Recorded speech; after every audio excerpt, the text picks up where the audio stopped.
Hey guys, welcome back. So as part of our coverage for One World Under Doom, this is going to be our full coverage of the 8 Deaths of Spider-Man tie-in story, as well as the tie-ins to the tie-in from issue 61 all the way to the end. And perhaps some of you might call it the spider-naut saga, or even the grand finale for the 2022 Amazing Spider-Man series that was taken over by Joe Kelly after what we got from Zeb Wells. So feel free to share your thoughts about the before and after in the comments. So with that said, if you're enjoying these videos, be sure to drop a like, subscribe if you're new, and don't forget to hit that bell up top to get all notifications. Alright, so jumping in, this picks up in Amazing Spider-Man issue 61, after the events of Gang War, where Peter's practically back to juggling a million things at once, whether it's dealing with randoms like Burnout, helping out Aunt May, or trying to get back into dating. So it's like, for a brief moment we're shown here that things have more or less gone back to normal for Peter, or at least his version of normal. So as you would expect, this is something that just wasn't going to last long, because next he's suddenly met by the arrival of Sorcerer Supreme Doom. And if by chance you're not familiar with how Doom had become Sorcerer Supreme, I got links in the description that'll get you caught up, with that taking place during Blood Hunt, and we've already started our One World Under Doom playlist, so check that out to learn how Doom has been planning this for quite some time, with him making preparations for what he would do as Sorcerer Supreme long before he had taken the title from Doctor Strange, which is not too surprising since Doom is very intentional with anything he does, but nonetheless it's something that's still cool to see. But with Sorcerer Supreme Doom showing up here, one of the first things he tells Spider-Man is like, "You rarely garner my attention," and it's just kind of like, man, oh, you gonna start with that? But essentially Doom tells him that he has a task that Spider-Man is uniquely suited for, and it's a task in which he must prevail, which at first has Peter quiet, and it has Doom thinking that he's just taking it all in, because he tells Spider-Man, "Your stunned silence belies understanding of the gravity of the situation," or what he's here telling him. But Peter's just like, "Nah, I was just thinking of a clever way to tell you to shove it." So he tells Doom, "Get rusted, you Temu Doctor Strange knockoff."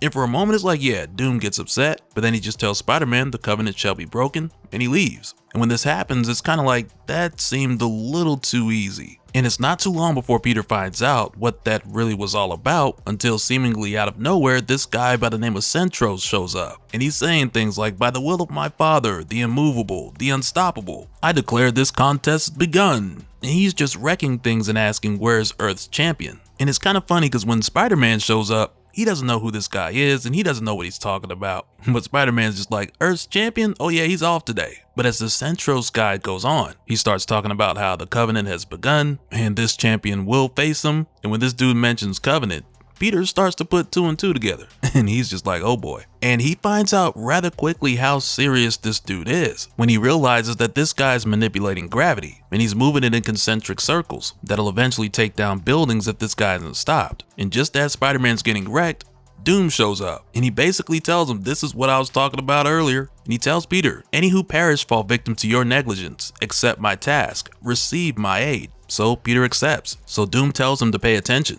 as he goes on to say, "From the Darkhold Chronicles, Age of Strange, the young Sorcerer Supreme explored the lengths and depths of his magnificence, and while their potential inspired awe, he quickly discovered the limits of his human power. In order to guard the Earth and its environs from the countless threats of an immaterial cosmos, he would require aid. Bargains would be struck. Doom would never require such unreliable and inefficient systems, but we play the hands we are dealt." While studying the eldritch histories of the Darkhold, Strange discovered the unassailable Crimson Casket of Citurak, ample protection for the Earth, for this dimension.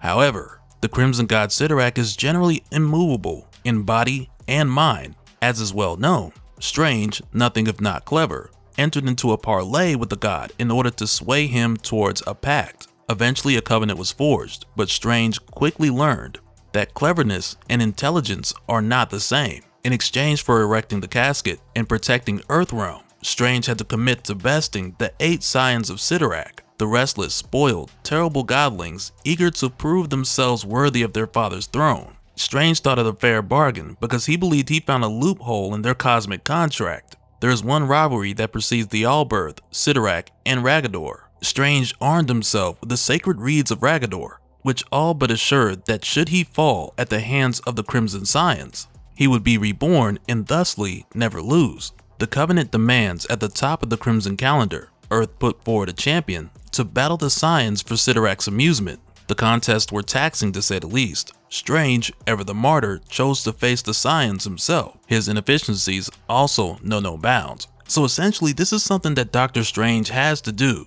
at the beginning of every Crimson calendar year. And the way that Doom explains this, it's a really interesting take, and I can only imagine Doom's gonna go further into it once One World Under Doom officially starts, because with him saying things like Doctor Strange's inefficiencies know no bounds, or even how this bargain with Citurak is something that Doom wouldn't need to do, it really just shines a light on how Doctor Strange heavily leans into the whole aspect of finding loopholes. Because like Doom said, when Strange found a limitation, his knee-jerk reaction was to borrow some power, where in this example from Citurak, to make himself more of a formidable defender. While on the contrary, when it comes to Doom, he's more likely to have a number of contingencies to choose from, so that by the time said threat arrives, he already has some type of answer for it. And we got a great example of this recently with Bloodhunt, because when the sky was covered with dark force energy and vampires were just running wild all over the world, Doom didn't have that problem in Latveria, because he was ready. And it's not even like he just depends on his own ideas for this, because also like we saw in Incredible Hulk issue 800, when he captured Thunderbolt Ross, he essentially locked him up just to use him as a way to run through different war scenarios, so that Doom could use that strategy later. And in another recent example, in Venom War, when we got the whole thing with Kang the Conqueror versus Doom, this gave us a glimpse into Doom's strategic planning collective, which was basically a bunch of Doom bots that would come together and calculate Doom's way of thinking, along with the knowledge that he has, to come up with solutions that he also would, though at an accelerated rate. And I mean, in either case, both of these methods are flawed, whether we're talking about Doctor Strange making these crazy bargains, or Doctor Doom who trusts his own way of thinking too much at times,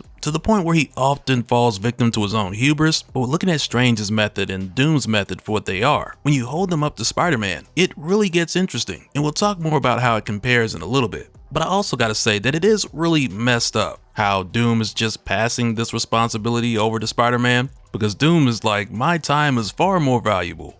So it's just like, really? Is that why you don't want to do this? But nonetheless, Doom goes on to say, as Earth's Sorcerer Supreme, I declare Spider-Man is Earth's new champion in the Covenant of Citurak. You will face the Scions of Citurak as my bannermen, armed with tools to aid you, arcane armor to give you access to the mystic arts, and protect your physical form, in aid of the light restoring reeds of Ragador. Face the Scions, beat the Scions, protect the Earth. This is the word of Doom. And it's pretty sick because when Peter gets this new armor, it comes with the knowledge of what he needs to know in order to use these different spells or even identify whatever unique or secret items that he's looking at. And that's really important because just to go back to what I mentioned earlier about Doctor Strange having his methods and Doom having his, as soon as Spider-Man gets into this fight, it's here where we see him do what he does best. Because unlike Strange, who's always making deals and looking for loopholes, or even Doom, who's trusting his own knowledge way too much to the point of his own detriment, Peter's always been the type to rely on the science. He looks at something for what it is and he takes it from there. And just to be clear, that's not why Sorcerer Supreme Doom chose Spider-Man. Spider-Man was chosen more so for his perseverance, but it's his observation and application of science that just make him insanely powerful now that he's able to use magic on top of that. And we see that here as he's fighting Centros, because after he sees the source of Centros' power is a black hole heart, he knows precisely what spell to use to overload it, in addition to the science behind how it's specifically going to kill him, which in this case is by way of spaghettification, where his body is stressed and compressed as it's pulled into the gravity well of a black hole. And on one hand, there's a part of Peter that's like, spaghettification is one of the coolest concepts, but it's also one of the most rare and excruciating ways to die. Because even though this process, if you're observing from the outside looking in, it's happening in picoseconds. But if you're the unlucky fellow who this is happening to, because of the space-time distortion, to him it feels like 96 hours, which is just absolutely wild. And as soon as he dies, the first person he sees, of course, is Death, who at this point in time is Phil Coulson. And there's quite a bit that goes into him becoming Death, because we covered when he died back in Heroes Reborn Volume 2, but as of recently there's been a shuffling of who's had the position of Death, and we'll probably go deeper into that if it becomes something that's more important later on. But in the here and now, when Phil sees that it's Spider-Man, he lets him know that he jumped right to cause of death, so whatever his name was, he just knows that it's Spidey. And it's kind of funny how Spider-Man's hand just reaches up and gives him one of the reeds of Ragador, and Phil just kind of looks at him and is like, stay strong, Spidey. Which just implies that he already knows that Spider-Man's gonna have to go through this 7 more times. And it's wild because it's not even like the rebirth is any more comfortable, because it's basically the reeds reversing the way that Spider-Man had died. So it's practically like he's dying in reverse, as far as what he's feeling in his experience of coming back to life. as he's reformed from his atoms all the way up and out. And he even says here, nothing in magic comes without cost. The cost of defying the very foundation of mortal existence is pain. Inconceivable pain. And I gotta tell you, man, this is one of those times where I just hate to see Spidey go through this. Cause it's kind of like, oh, you're good at being hurt? Why don't we give this to you? But just after he comes back, the first person he sees is Doctor Strange. And I'm gonna tell you right now, if he was the first face I saw after all that, I'd have told Strange like, man, you lucky I ain't got a proton pack on me right now. But with meeting Spider-Man here, Strange goes on to tell him, like, hey, I've never been accused of having good bedside manner. So he asks, do people want the good news or the bad news first? So Peter tells him the good, and it's almost like Peter needs it right now. So Strange tells Spider-Man the good news is he's alive and in perfect health, but the bad news is that Spider-Man's got to do this 7 more times. And if he doesn't, the Earth falls. So yeah, really that just confirms that Doctor Strange has terrible bedside manner. But nonetheless, Peter's got to see this through, because now the whole world's dependent on him. Alright, so coming back, we jump right into the action at the Sanctum Sanctorum, where Peter's come to retrieve what he would describe as either a grimoire, a tome, or even a magical phone book to help him prepare for his upcoming fights with the remaining scions of Citurak. But to retrieve this book, Peter's got to get through Doctor Strange's heightened magical security, because after Doctor Strange lent his title of Sorcerer Supreme to Doctor Doom back in Blood Hunt, Strange cranked up the security in the Sanctum Sanctorum as a way of keeping Sorcerer Supreme Doom from just strolling in there and taking whatever he wants. But that's definitely one of those things where we're gonna have to wait and see how well it works out, because even now with Spider-Man bringing Black Cat along with him to pull this off, the two of them had broken into the Sanctum Sanctorum before, among countless others if we're being honest here. So it's really like, what's to stop Doom from getting in here if he wanted to? Even with this mega ultimate magical lockdown, as Peter would call it. But also another reason why they had to break in is mainly because Strange still doesn't have his body. But nonetheless, they're still able to make it work, because they get in, they grab the book, and they're right back out. But as they leave, there's a funny moment here where Peter's like, wonderful window smasher, wahoo! And Strange is just like, that isn't a spell. And Felicia's more or less like, come on man, let him have his fun. And be thankful you never heard such an exclamation under romantic circumstances. And Strange is just like, that's an image. But soon after this, Peter realizes that he's gonna need some time with this book, and he's not quite ready to dive in yet. So right there, Felicia's like, was that the obsidian obelisk of obvious?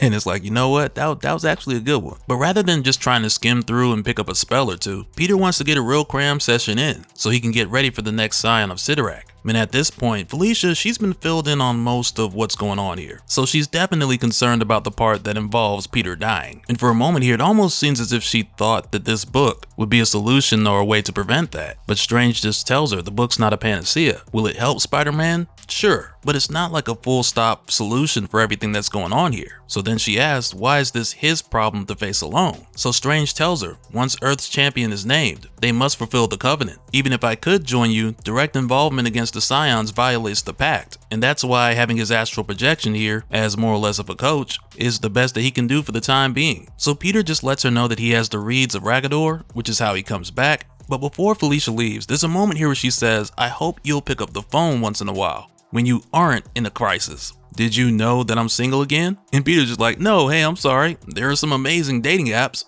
So she just swings away saying, I pray that your talent for saying the exact wrong thing at the wrong time helps save the world. And even Strange is like, man, you fumbled that one. But Peter's just like, man, I wasn't bitten by a radioactive Romeo. And after she leaves, Peter tries to find out from Strange what he needs to do to win this, only for Strange to tell him that there is no winning, which just reminds me of what we talked about before, as far as how Doctor Strange and Spider-Man just think different, because first and foremost, it's Strange's fault that this is even a thing. And it's like a lot of the time from Strange's perspective, it's almost like you have to suffer greatly to obtain great power, which perhaps has to do with how he became Doctor Strange in the first place, if you want to take it all the way back to the accident, the surgery, Carnage. But when it comes to Spider-Man, he looks at things like a problem that just needs to be solved. Like, what's the equation? What are the variables? Solve for X, so to speak, as opposed to Doctor Strange, who's just gambling with the fate of humanity here. But either way, I digress. But nonetheless, Strange ends up telling Peter when he made the covenant with Citurak,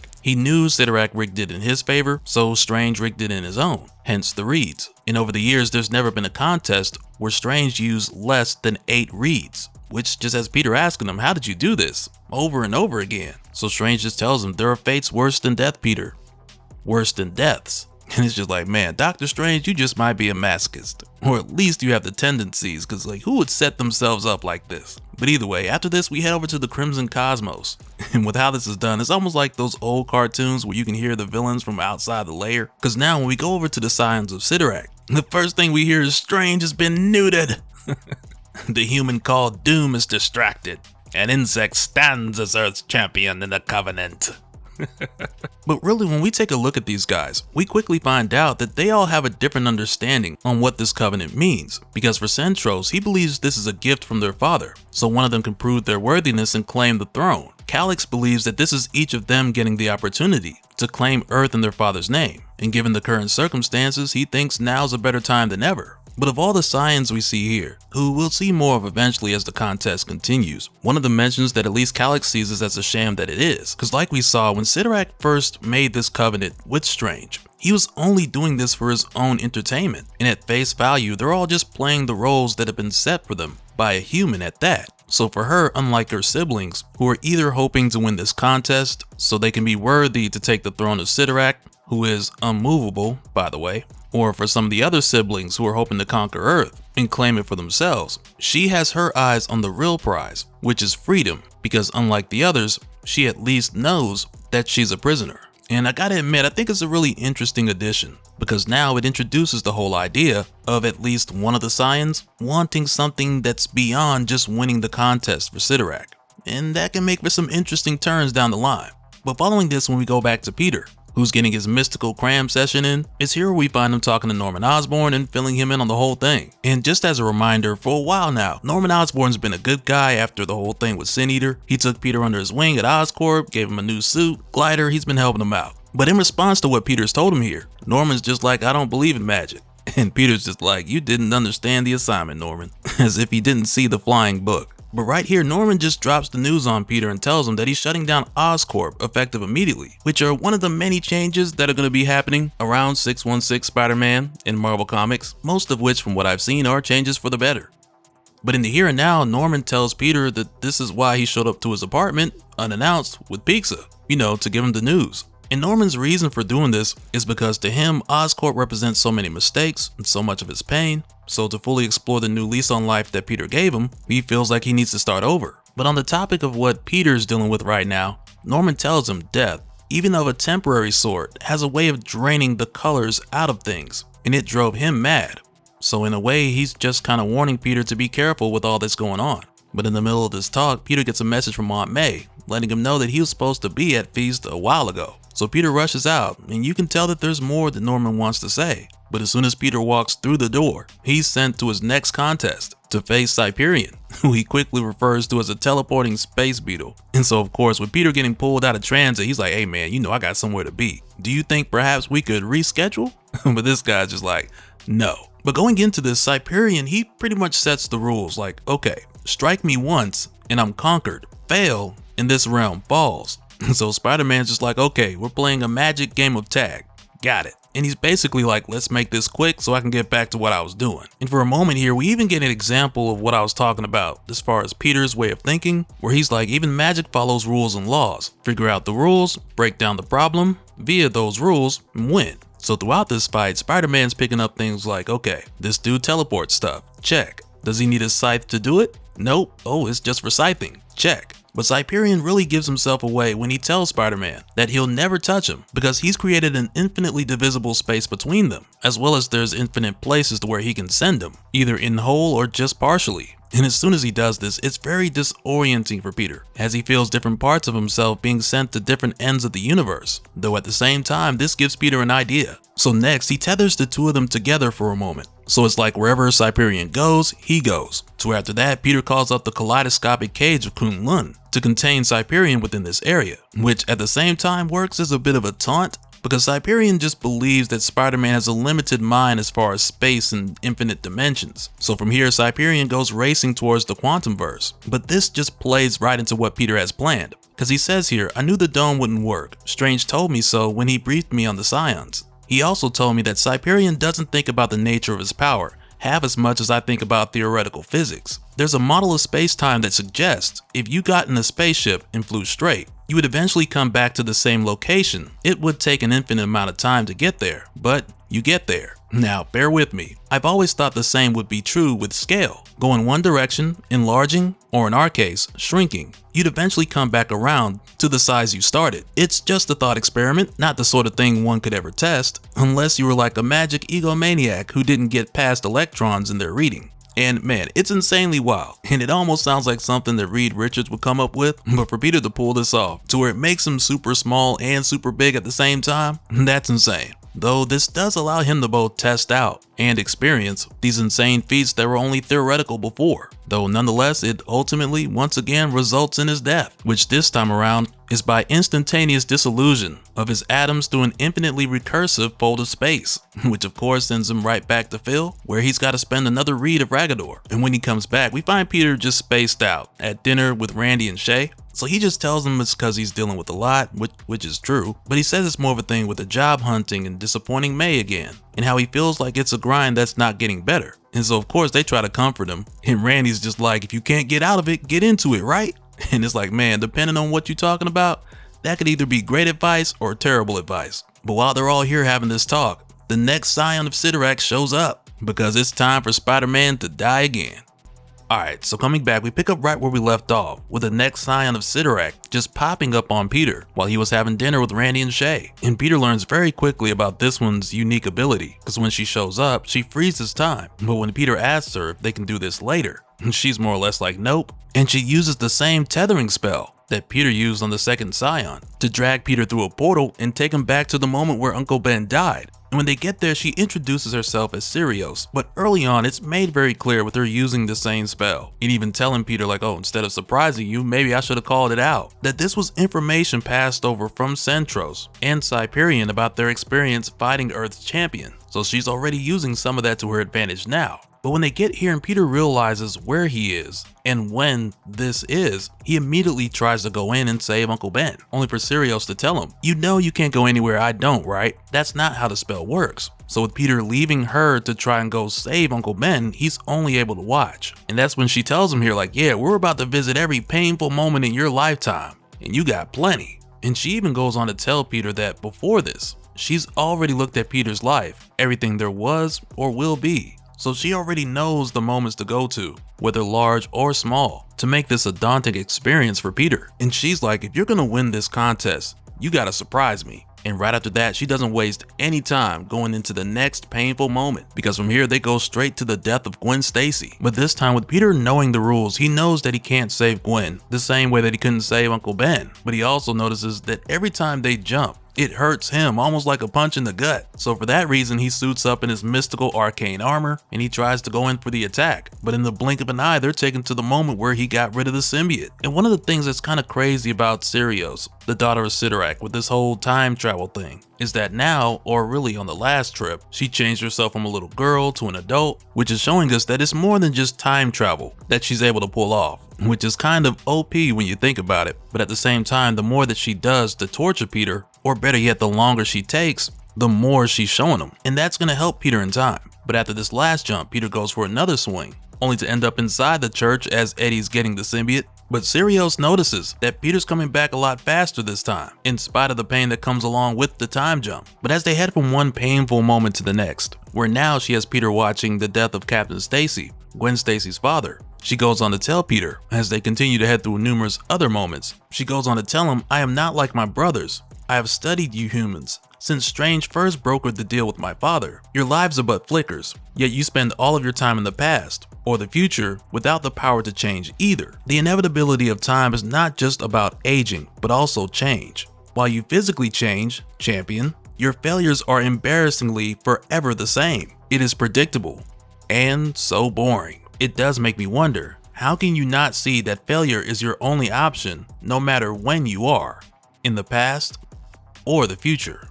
And for a moment here, Peter starts thinking like, okay, well first, he hates time travel, with all the paradoxes and meaningless changeable rules, but what he needs right here and right now is a paradox. Because to beat Sirius, he has to fight smarter, not harder. And for Peter, in the here and now, with him just having that idea, it sparks the beginning of a moment that turns in his favor. Because now, after multiple painful jumps, she's brought Peter to the moment where the guy who would become Uncle Ben's killer gets away. So for a moment here, he tells her, like, if she's the inevitability of time, she should already know who wins this fight. And this is a brilliant move, because right now, Peter's stalling, and Sirius totally goes for it, because she's just like, oh, you fool, you think you can win still, but you can barely move. So she just goes on about how his future is going to be a crimson wasteland, that her father's going to bring upon humanity or whatever, and Peter's just like, yeah, okay, well, show me. And it's right here where she gets rocked by a Peter from the future who is prepared to be here and catch her off guard. All because Magic Peter thought of the whole paradox thing. So he set it up in his mind like, you know what? How about I have another me just here waiting? And it's brilliant because he's watching Sirius. He's not calling out the idea or the spell. He's just doing it because she said before she wanted him to surprise her.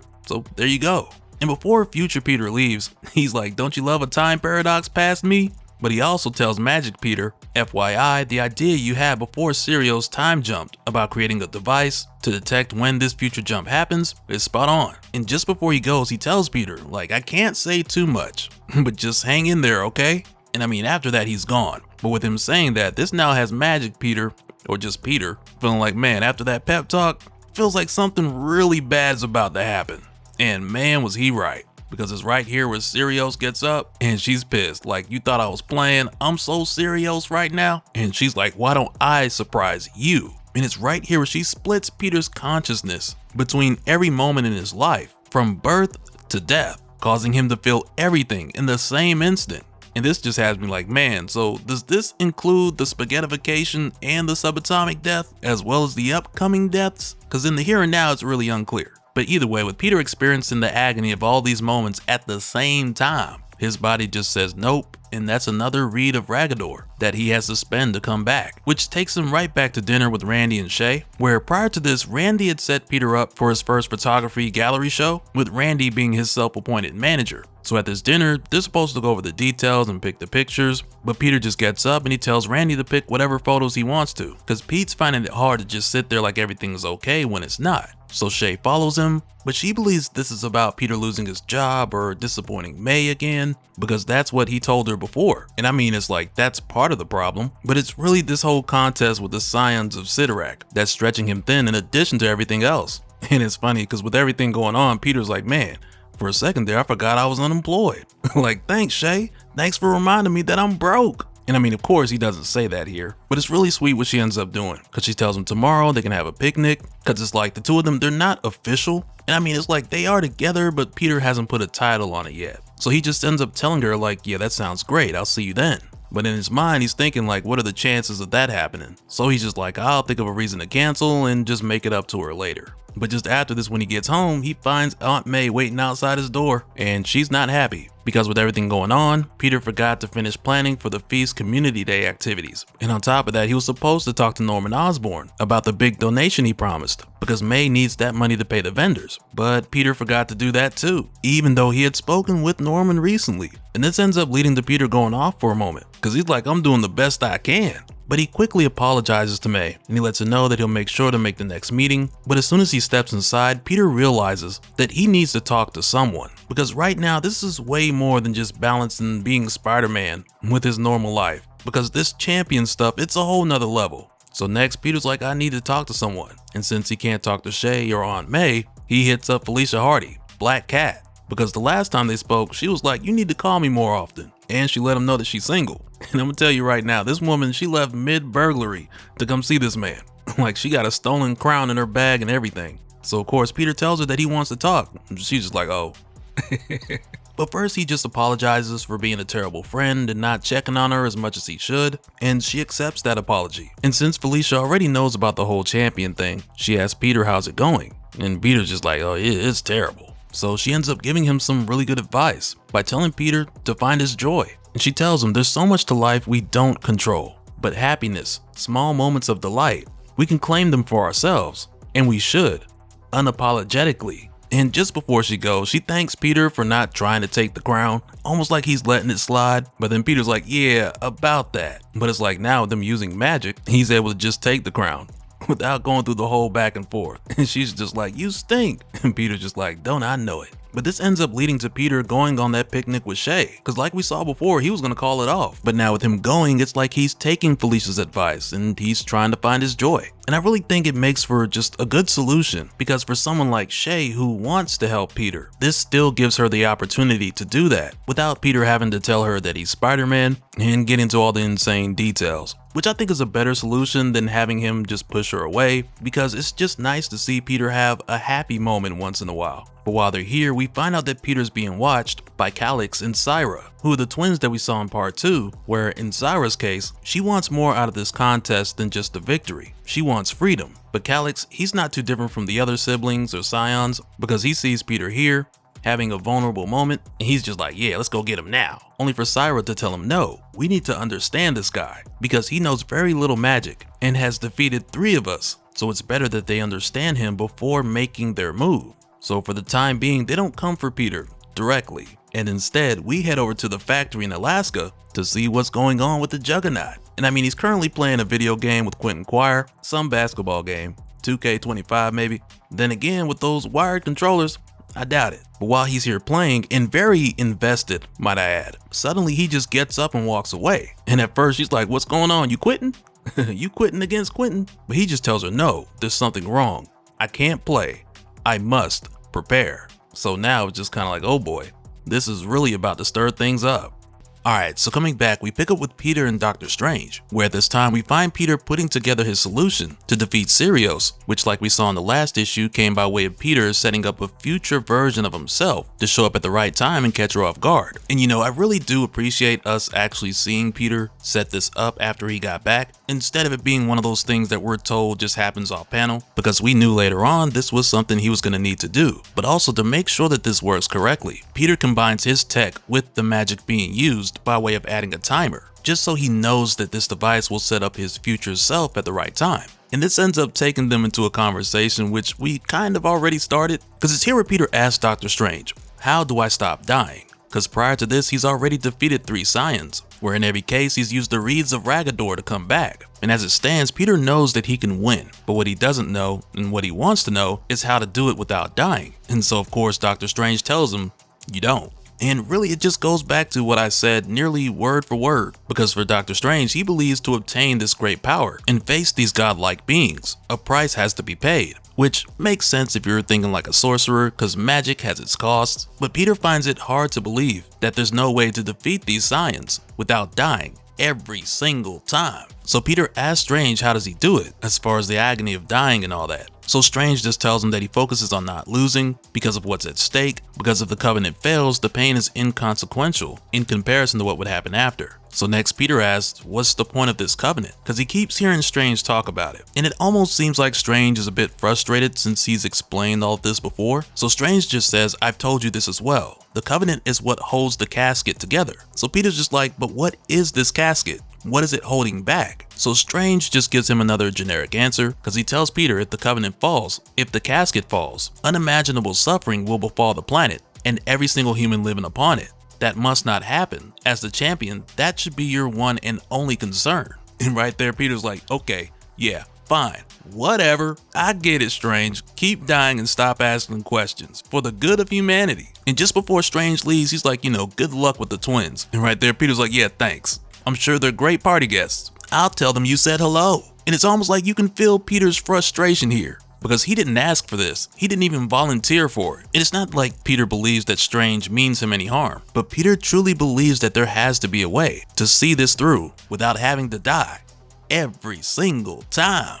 So following this, next we head over to the gallery show, which prior to this Randy entered Peter into, while also making himself Peter's self-appointed agent. But while they're here and Peter's looking at the selection of his photos that Randy submitted on Peter's behalf, there's a bunch of Peter's Spider-Man pictures here. So when Peter sees this, he's like, okay, so what's the story we're telling with these? And Randy's just like, oh, it's a classic story of David and Goliath. Like you see here how Spider-Man's clearly outmatched in so many ways. And Peter's just looking at these like, I wouldn't say Spider-Man was outmatched, but it's just one of those things where Randy, he means well, because he already talked to the gallery owner Alice, and they were planning to sell these as a series, because people are more likely to buy into the story than they would just the photos. But while they're here talking, Peter sees a guy outside in a red suit approaching the window, and he immediately thinks that it's one of the scions. So he goes to check it out by just telling Randy, "Yeah, sorry, I think I just saw someone who owes me money." But as it turns out, this guy is just the gallery owner's dad. And it's kind of like, man, any person Peter sees wearing red, he's just looking at them like this could be the next challenge,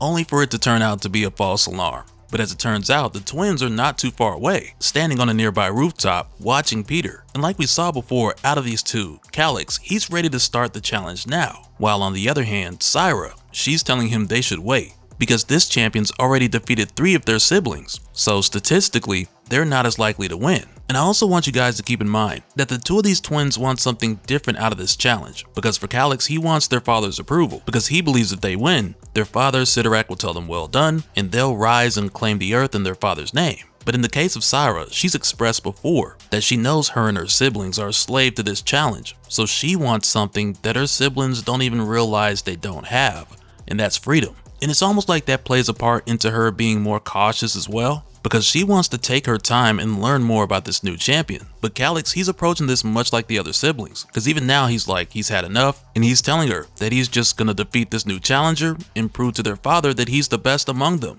But right here, Cyra tells him, "You are going to lose because you underestimate your foe, and all father will see is that you're an arrogant fool." And I gotta admit, it's kind of concerning the amount of wisdom she's displaying here, because it kind of makes you want to root for her. But right after this, when we go back to Peter, we see that he's managed to make the time to help Aunt May out, since he was supposed to give her a hand with putting together the Feast Community Day activities. So he makes the time, and not only that, but he remembers to talk to Norman Osborn about his donation, which May really needed so she could pay the vendors. But even though this is mostly about helping May, part of this also has to do with Peter taking Felicia's advice when she told him about embracing the small bits of joy in life, which in the here and now for Peter, he describes this small bit of joy as manual labor and guilt trips. But I imagine there's a part of him that's really just happy to be able to show up for May, especially in times when she really needs it. And it's kind of funny here because there's a moment where May is like, "Oh, thank you, Peter. I know you have so much going on." And Peter's just thinking to himself like she doesn't know the half of it. Because even with Peter taking the time to help May out and steal some of these joyful moments to himself, he's still constantly thinking about the next scion. And he's so stressed about it that it's even reached a point to where his spider sense is just a constant hum,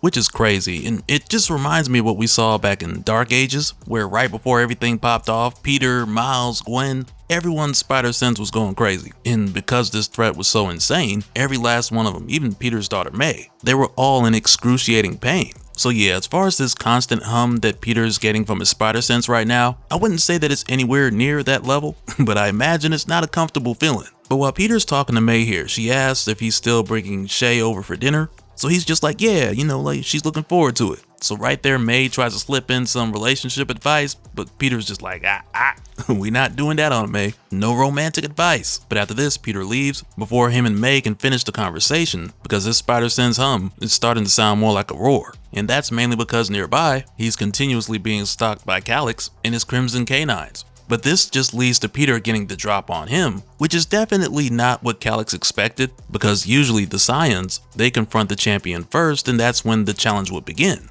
But when Peter shows up, he's like, "Hey, I challenge you right here, right now." And Calix is just like, "Wait, what? No, you can't do that." But the truth is, there are no rules that say that Peter can't. And Cyra just confirms this because she tells her brother that the champion can definitely do this, because it's only been a tradition for the scions to issue the challenge first. And so when she says this and Peter sees Cyra off to the side, he's just like, "Wait a minute, do I have to fight you both at once?" Because you know Doctor Strange ain't say nothing about a 3-way.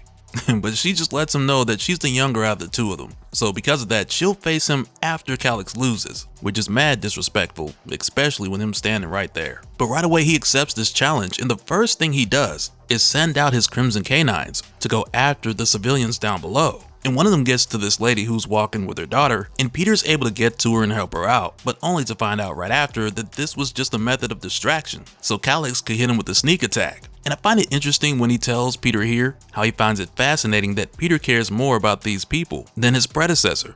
So it's just kind of like, man, Strange must have just been out here letting people get it. And I mean, I wouldn't put it past Dr. Strange, because in high stakes situations, and I mean, we even got an example as recent as Blood Hunt, where he was like, yeah, if we got to kill all the vampires to save the world, let's do it. Oh well, which is the complete opposite of what Peter would do, because Peter would always try to find another way. And so from here, Peter goes to stop the next Crimson Canine, only for his spider sense to go crazy as he dodges another whip attack from Calix. And as Peter gathers himself, the next thing he does is call out the spell Binding of Arceus, as he shoots his magic webs and stops the last Crimson Canine.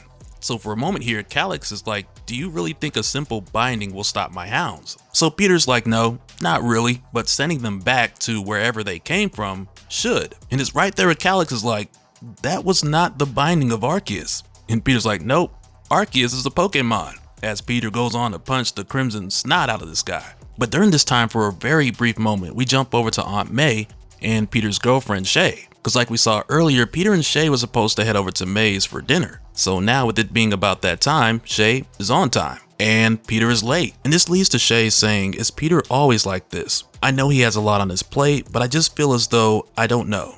He seems really distracted. So May tells her Peter has always been a bit distant at times, but I think right now he's just going through it. Be patient with him. He's a good man. And what ends up happening with it being just the two of them here waiting on Peter, Aunt May takes this opportunity to just talk with Shay and get to know her. But back over with Peter, who's in the middle of trying to save the world here. He makes it clear that the whole bait and switch thing with him calling out a fake spell, it was something he did mainly because the other scions kept telling him only amateurs call out their spells. And I like that we eventually saw that come in handy here, because that's been a thing since the start of this event. And so for a moment here, Peter asks Calix if they're done. And this dude just tells him, I will never yield to you. So Peter's just like, all right, suit yourself. Just before he gives this guy the business. And I mean, sure, Calix, he gets a hit in or two, but Peter gets to work in this dude so bad that it causes him to feel bad for the guy. Because Peter's just like, it's sad how bad he is at fighting and how surprised he is every time I land a punch. But he keeps throwing hands for a good while here,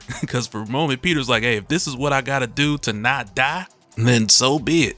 But even still, eventually Peter's just like, look, would you just yield, bruh? This is embarrassing. I'm embarrassed for you. And I'm the guy who knows what it's like to take a beat down. And at first, Calix is like he's still not giving up. At least not until Cyra shows up. And she tells him enough. You cannot continue. It's my turn. And it's right there where Calix is like, fine, sister. Have your moment. But in a way, it almost seems as if this were too easy. Or as if the twins had something extra up their sleeve. But nonetheless, with Peter winning this challenge, it surprises him. Because he finally defeated one of the scions without dying. And as Cyra approaches, Peter asks her if there's any chance that they could put a pin in this till tomorrow, because you know the man's got things to do, he got places to be. But of course, she says no. So Peter's just like, okay, show me what you got. Only for Cyra to tell him what I've got. I've got the inevitability of death. Alright, so in our last talk, we saw Peter take on Calix, which was probably one of the fastest matches we've seen thus far, with Peter beating this guy into submission, only to then realize that he has to face his twin sister, Cyra, right after, with no break in between. But before they get started, Cyra starts to go on about how pointless she thinks all of this is, and how she believes it's all just a waste of time, and how the Covenant is nothing but the echoes of two egos in collision, and also how when it's all said and done, they're pretending as if any of this matters. Which on one hand, that's the point that she wants to communicate to Peter, and we'll talk about how she tries to in a minute, but regardless of how she feels about it, she knows that they have to go through with it. It's inevitable. So Peter tries to tell her that she can quit, because her twin brother who's laying on the ground, he said that defeat was inevitable. And mind you, while Calix is laying there, he's still talking trash. But the thing is, it's impossible to lay in this position that he's doing and talk tough to anybody. But as Cyra goes on to tell Peter that she's not like her brothers who crave her father's favor, and how she'd much rather be drawing a bath than having some wine right now, Peter realizes here that she's different from the other scions. And like we talked about before, this is something we knew, because unlike her siblings who are looking to gain favor or power promotion from their father Citurak, more than anything else, Cyra wants freedom. And I mean, she doesn't go into that here, but because we know this already, we know that she's being genuine with Peter. But in the middle of their talk, Calix is just like, eviscerate him, Cyra. He's just laying there like, avenge me. And at the same time, both Cyra and Peter tell him to shut up. Because Peter's like, shut it, tinfoil Loki. And Cyra's like, silence, scion of dog, bleepity bleep. which I mean that's more or less the PG version. But she even gives Peter his props here, because she's like, tinfoil Loki, man, that wasn't that bad. It's a worthy jape. But this has caused Peter to be comfortable enough to tell her like he doesn't want to die again. So Cyra tells him, I am certain that is true. Are you ready? So next Peter prepares a spell to get ready for the two of them to fight, only for Cyra to tell him that this isn't that type of challenge, but instead all he needs to do is hold this spear until he can no longer bear it. But if he sets it down, the challenge is over and she wins. So Peter asks her like, what's the catch? Does it burn with the heat of 1,000 suns or something? So she tells him the sphere shows only truth. I have found that truth is unbearable for your kind. And at first this kind of had me like, oh man, that's it? Like, give me a few of these. Like, I know a couple people who would just burst into flames if I handed it to them. Like an Indiana Jones movie. But at the same time, this doesn't tell Peter how does he win. Because just holding this sphere and never putting it down, that sounds a little weird. There's gotta be something else to it. So she tells him to hold on to the sphere until it has nothing left to share. So now that gives Peter enough information to know like, okay, there's a starting and an end point. Which again, is something that's not completely certain, but it's enough to have Peter like, okay, well, let's just get this over with. And what ends up happening is this sphere, it goes on to show him the deaths of the people closest to him, starting with Aunt May, where in her case, this mysterious plague sweeps across the earth, catching officials and health experts off guard, which later on is referred to as the Essex virus, with it going on to kill over 3 million people. And it's a bad situation for Aunt May, since she's a cancer survivor, so it goes on to cause complications with her breathing, and it comes to the point to where when May gets the news that there's really nothing left that the doctors can do for her, she then gets moved to a triage, where she can be made comfortable until she eventually dies among strangers. And as she gets taken away, you can also see Philip Coulson, who's currently taking the place of Mistress Death. So right there, you pretty much know what this means for Aunt May. And it's crazy even seeing this one too, because it just reminds me of back in 2020. When my mom passed, I flew up to Boston to see her,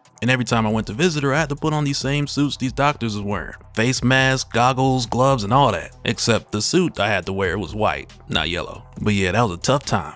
But right here, Peter's just like, inevitability of death, that's your kink. I've suffered more loss than you know, lady. I can watch sad movies about my life. And right there, I'm just like, you tell her, Peter, let her know. I've seen the Bone Thugs and Harmony Crossroads video. This is nothing. So next, the sphere takes Peter over to MJ in her final moment, which is in a fight where the two of them are facing the Hobgoblin, and MJ is still doing the jackpot thing. But what's seen is Peter's told that in MJ's final moments, she looks back on her life and the decisions made, and she wonders had she done things differently, would her life have turned out better? But ultimately, when she dies unfulfilled and dissatisfied. So now this just has Peter like, I get this game. Who can get bored first? Cool, I'm winning. The future isn't written. This is all just emo fan fiction. So Cyra's just like, sure, there's countless ways that MJ could die either tomorrow or when she's 94. What is indisputable, however, is that her life will end.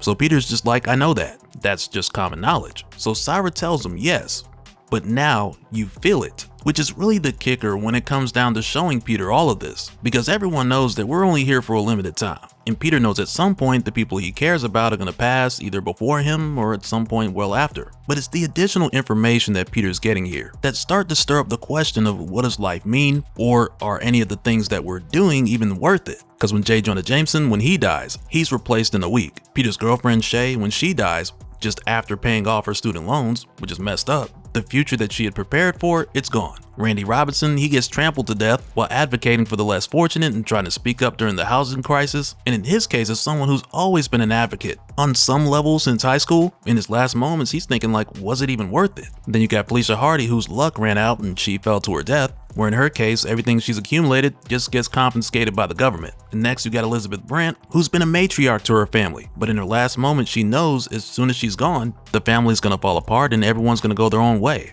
And in the case of Norman Osborn, who for a number of years could have been remembered for a number of reasons, whether it been as a villain, a hero, a successful businessman, a father, but over the years the mention of his name, it fades from a place of like, oh look at this guy, to it later becoming a footnote in a story about someone who's greater, until eventually he's forgotten. And right after this, Peter is shown the death of Bailey Briggs, Gwen Stacy, and Miles Morales, where in their case he's told they do not die as martyrs, they do not die as heroes, they just die. And when Peter sees this, he's just like, come on, like they're just kids.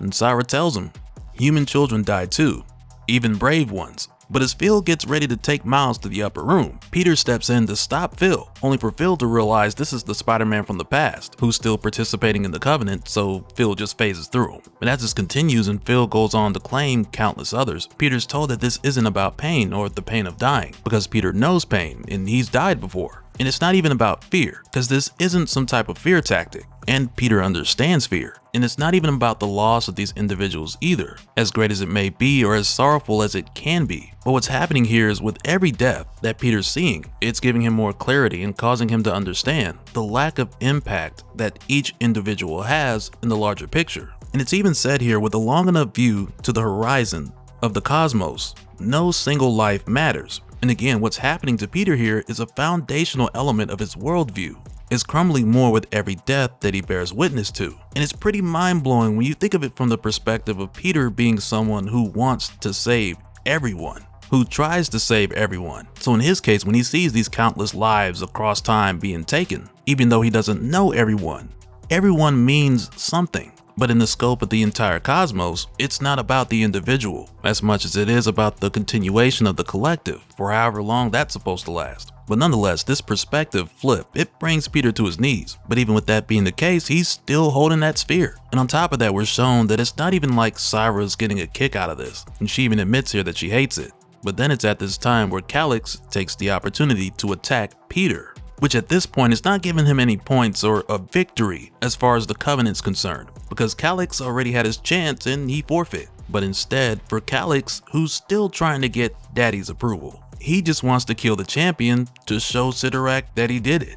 And I'm telling you, I would love to see a moment where Calix goes back to Citurak like, look what I did, father. Only for Citurak to be like, yeah, but you failed, boy, get out my face. But regardless, with doing this, Calix ends up killing Peter here. And from what it seems like, he ends up breaking the sphere. But in the scope of the Covenant, Peter's already defeated the both of them. So from here, he just uses the Reed of Ragador, and it allows him to come back.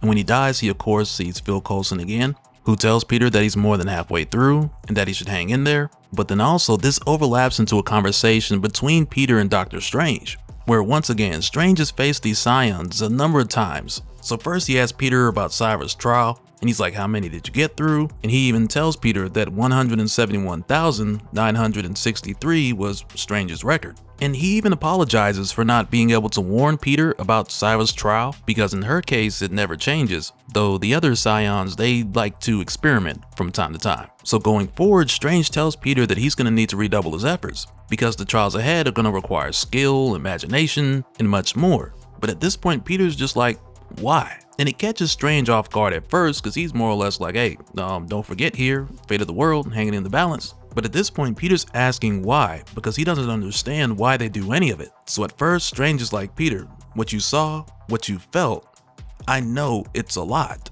because he's been doing this for years. But Peter's just like, a lot? Exactly. And what we are is meaningless. So Peter literally tells Dr. Strange that he quits, and he walks away, with that picture of Phil Coulson on the wall looking greatly disappointed. But yeah, even with Strange trying to tell Peter that he can't quit because the Covenant must be upheld or the world will fall, Peter's just like, let it fall. I don't care. And it's just like, man, so I guess it's just gonna be a wrap for everybody, huh? But I can only imagine that we're just looking at another one of those moments where Peter quits and he eventually comes back around. Because I think every now and then Peter just needs a break. But also with Cyra giving Peter this new perspective, I can only imagine that it's going to help him in the long run. Alright, so coming back, this picks up at Citurak's throne room, just after Peter's match with Cyra, where she was defeated by Peter, only for her brother Calix to jump in and kill him right after. And of course Peter came right back because of the Reeds of Ragador, but this totally broke the rules with Calix attacking Peter out of turn. So now amongst his other siblings in his father's throne room, Calix is trying to brag to his father. And like I said when we saw it happen, Citurak is not pleased. And so this has Calix walking away with much embarrassment as the scions move on for the next sibling to challenge Earth's champion. But before we see where exactly this goes, we head back over to Peter for a moment, where after Cyra showed Peter the deaths of everyone he knew, as well as the deaths of many others who Peter would never meet, and we'll find out how many deaths Peter saw in a little bit, because the number of deaths that Peter saw, it's pretty important when it comes to answering the question of why he's basically given up. And it's not even so much a thing of justification here, to be like, well, okay, well, how many deaths does it take to get to the center of a Spider-Man? but it's more so a thing of understanding where Peter's coming from, and we'll unpack this whole concept more and more along the way. But coming back, we pick up with Peter, who had just told Doctor Strange that he's done. He no longer wants to be Earth's champion, and how it's pointless to try to save the world since everyone's just gonna die anyway. And so when Peter walks out, Phil Coulson, who's currently Death at the moment, because when Death became an Infinity Stone, he was chosen, though he's still not exactly sure why. But with Doctor Strange being able to see Phil, which is surprising to Phil nonetheless, Strange basically tells him like, hey, you gotta talk to this kid. And at first, Phil's like, well, I can't be out here taking sides. So Strange basically tells him like, look man, you're Death, not the Watcher, so you gotta do something. And right there's like, come on man, we gotta be honest. How many times has being the Watcher stopped the Watcher? But nonetheless, Strange goes on to tell him, the kid's just experienced thousands of deaths, maybe tens of thousands. If anyone knows what that's like, it's you. And this eventually leads to Phil going to have a talk with Peter. But we'll find out in a little bit the number of deaths that Peter saw, it's a little more than tens of thousands. But again, with Phil not really knowing why he was chosen to be Death, for a moment here he thinks like, okay, well maybe he was chosen for this specific moment, to talk to Peter and change his mind, and get him back on the saddle so to speak. But when Phil comes to talk to Peter, he really doesn't know where to start. So for a moment here, Phil ends up taking the approach of telling Peter about his very first experience with Death, which happened when Phil was 6 and he found his grandfather who had died in his sleep or something. But even though this initially comes off as Phil just trying to connect with Peter and tell him how death is a part of life and how it's affected him before, it ends up becoming something real crazy that we'll see in a little bit. But as Phil goes on to tell Peter about the different deaths that he's experienced as a way of trying to connect with Peter, eventually Peter's like, I get it. You're here to try to coach me through this moment, but you don't even know me. So at first Phil is like, sure I do. You're Spider-Man. The amazing, spectacular, friendly neighborhood Spider-Man. You're a hero. But after everything Peter has seen and everything that Cyra has shown him, he now believes that he was foolish to even try to be a hero. When the truth is, all he's done is fought bad guys, invited calamity, endangered his loved ones, when at the end of the day it changes nothing. Because the way he sees it, all he's doing is delaying the inevitable. So this has Phil like, you're right, I don't know you. To know you, I'd have to see your life through the people you've lost. And eventually Peter's just like, alright, let's get on with it. Because he knows at some point Phil's getting ready to show him this montage made from all these different memories to try to wheel Peter back in. And so Phil does, and this takes them through a number of different memories of the people who Peter's lost, where in many cases these are examples where lifetimes of love were taken from Peter, whether it was his parents Richard and May Parker, Uncle Ben, Gwen Stacy, or her father Captain Stacy. But this quickly turns into more of a teaching moment for Phil than anything else here, because eventually he realizes the different deaths and all the loss that Peter's endured. Collectively, they all have had a purpose. And eventually it comes to the point where Phil wonders, had Peter not experienced the loss of these different loved ones and friends alike, would Spider-Man have been able to save as many lives as he has? So essentially this is Phil coming to understand how tragedy has made Spider-Man the great hero that he is. And had he not experienced the loss and the deaths that had happened throughout his life over the years, who's to say that he would have had the strength to persevere as much as he has? But for Peter, seeing this handful of moments, which to be clear is a lot for one person to go through, he's really not fazed by any of it. And if anything, this is more of a teaching moment for Phil than it is for Peter. And it starts to take a bit of a crazy, unexpected turn here, because eventually Peter's like, stop. None of this matters. None of it means anything. Everyone dies anyway, and usually it's awful. You of all people should know that. So again, this has Phil wondering why the Death Stone chose him. Because just a moment ago, he was like, yeah, I'm gonna have this talk with Peter. He's gonna be motivated. He's gonna start back being Spider-Man. But none of it panned out that way. And it's here we're told, Coulson could not see why the Death Stone had chosen him, out of everyone. But a glimpse into the hardships that Peter Parker has endured forces him to reckon with his own shortcomings. There's a locked door in his memory, and Peter has shown him how to walk through it. And what this ends up doing is taking us back to Phil's first encounter with death, when he was 6, and uncovering the part of that memory that had been locked away. Because way back then when Phil's grandfather died, he saw death. And at first death told him how interesting, only a handful of beings have ever been able to see me when I have no intention of being seen. Why, you wonder? Why are you able to see me now? You have no power that I can detect. You are neither mutant or telepath, nor any special thing. Perhaps you will be able to explain this when next we meet Philip Coulson.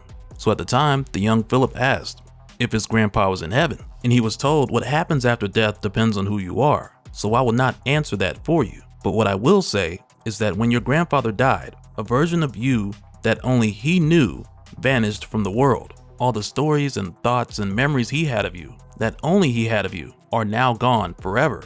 You should feel diminished. You should feel less than. This will happen to you over and over. But when you die, and you will join with all of those different versions, becoming not only the person you were, but the person you were to other people. People are scared of me, but they have no reason to be. I am simply what awaits. So at the time, the young Philip said, I'm not scared of you. And Death told him, perhaps you are special after all. And so with Phil having this memory unlocked, and with him seeing all the tragedy that Peter's been through, it causes him to realize how the moments of life shape us. And as far as the tragedies and trials, death of loved ones and misfortunes, hardships and setbacks that strike the marble, and eventually the shape beneath is gradually revealed. And in Peter's life, this is how the universe built Spider-Man. Strong, durable, kind, and compassionate, a man with an understanding of his true responsibility. But this covenant did what years of tragedy could not. Death after death after death, beyond what even death himself sees daily on this planet. The reeds of Ragador saved Peter Parker, but death killed Spider-Man. Which right here just goes back to what I mentioned, because this is what helped Phil understand where Peter's at. Or I'll even say understand to a degree, because the most Phil can do is empathize with Peter, because Peter's seen more death than Phil, and Phil is death, which says a lot. But all of this is chiseled away so much from Peter that it's basically chiseled away him being Spider-Man. So from here, when we go over to the Amazing Spider-Man issue 66, which right away makes it look like Peter's been sitting on this building eating pizza from sundown to sun up. It's here where we find out that it's gotten so bad that Cyra's actually reached out to Doctor Strange. And part of it has to do with her trying to wrap her head around what's even happening here. She tells Strange, this human is nothing like you. He never truly attacked me, and he never gave up. When we fought, which is Cyra referring to herself and Strange, when we fought, you would detach. This champion, referring to Peter, grieved each life, even those he had never met. Irritating. And so Strange's like, yeah, that's one word for him. And from here, they go on to follow Peter around for a bit. And for Peter, who's really numb more than anything else, he makes his way out to grab a bite because nothing else really matters. But when he does, he ends up finding out that this guy, Kenny, who he saved back in issue 60, had passed away. And hearing this now just has Peter like, oh well, it's just one more reason to quit, because the guy just ended up dying anyway. But while Peter's here getting some ice cream, this dude holds up the store. And again, Peter, he's not trying to stop this guy. He's not even worried about the clerk being held at gunpoint. He's very much on some I missed the part where that's my problem kind of energy. But he does end up telling this guy who's trying to rob the place that what he's doing is stupid. Because he tells this guy, like, you're gonna get caught, you're gonna go to jail. And for what? The $64 in that register? Because no one uses cash anymore. And Peter tells him, you're going to give up 5 years of your life, and you can't even buy a video game. All this, and for what? A system that gives us a few billionaires and leaves everyone else scrambling for pennies, and then you die. And your family has to have a bake sale to bury you. It's a broken world and a broken system. And the only way to win is to not play at all. And after that, he basically just tells this guy to go get a job. And it's just kind of like, man, Peter really doesn't care no more. But it's not too long after this where Spider-Boy shows up. And he takes care of the guy who's trying to rob the place. And Peter's just like, okay, can I pay for my ice cream now? And after he leaves, Spider-Boy goes to check on him because he knows something's not right. And when he asks Peter, are you alright? Peter just kind of brushes him off by telling him, I'm fine, Spider-Boy. Just done lying to myself. It doesn't matter how hard you work, you can't change things. Which is a stark contrast to where things were between these two just before the 8 deaths of Spider-Man kicked off, because Peter is basically a mentor to him, training Bailey, showing him the ropes, forgetting his age. And I mean, that last part hasn't changed because Peter keeps forgetting how old this kid is. But one thing Peter can't forget is the image of Bailey dying. So he basically just tells Bailey to give up the whole hero thing and go somewhere and be a kid. And Peter even tells him that he should go somewhere and play tag or something. Like, do 10-year-old kids still play tag? Tekken tag maybe. But right here, Spider-Boy tells him just because you're sad doesn't mean you give up. You have to keep trying because things can get better. They do get better. And it's just like, oh, look at Spider-Boy sounding like a Spider-Man. But Peter just shuts this down and he tells Bailey, sadly, they very much do not. Sorry. And again, when we see Cyra and Strange, we're basically just watching all of this with Peter. And there's a moment here where Cyra asks, what is he doing? Because part of this for her is a curiosity of human behavior. So Strange just tells her that he quit, which isn't normal for him. But then Strange is like, I could ask you the same thing. Like, isn't your part of the challenge over? And she more or less tells him like, yeah, it is. But she doesn't care about that, which is what we knew from before. But now she's asking herself, why does she care about him?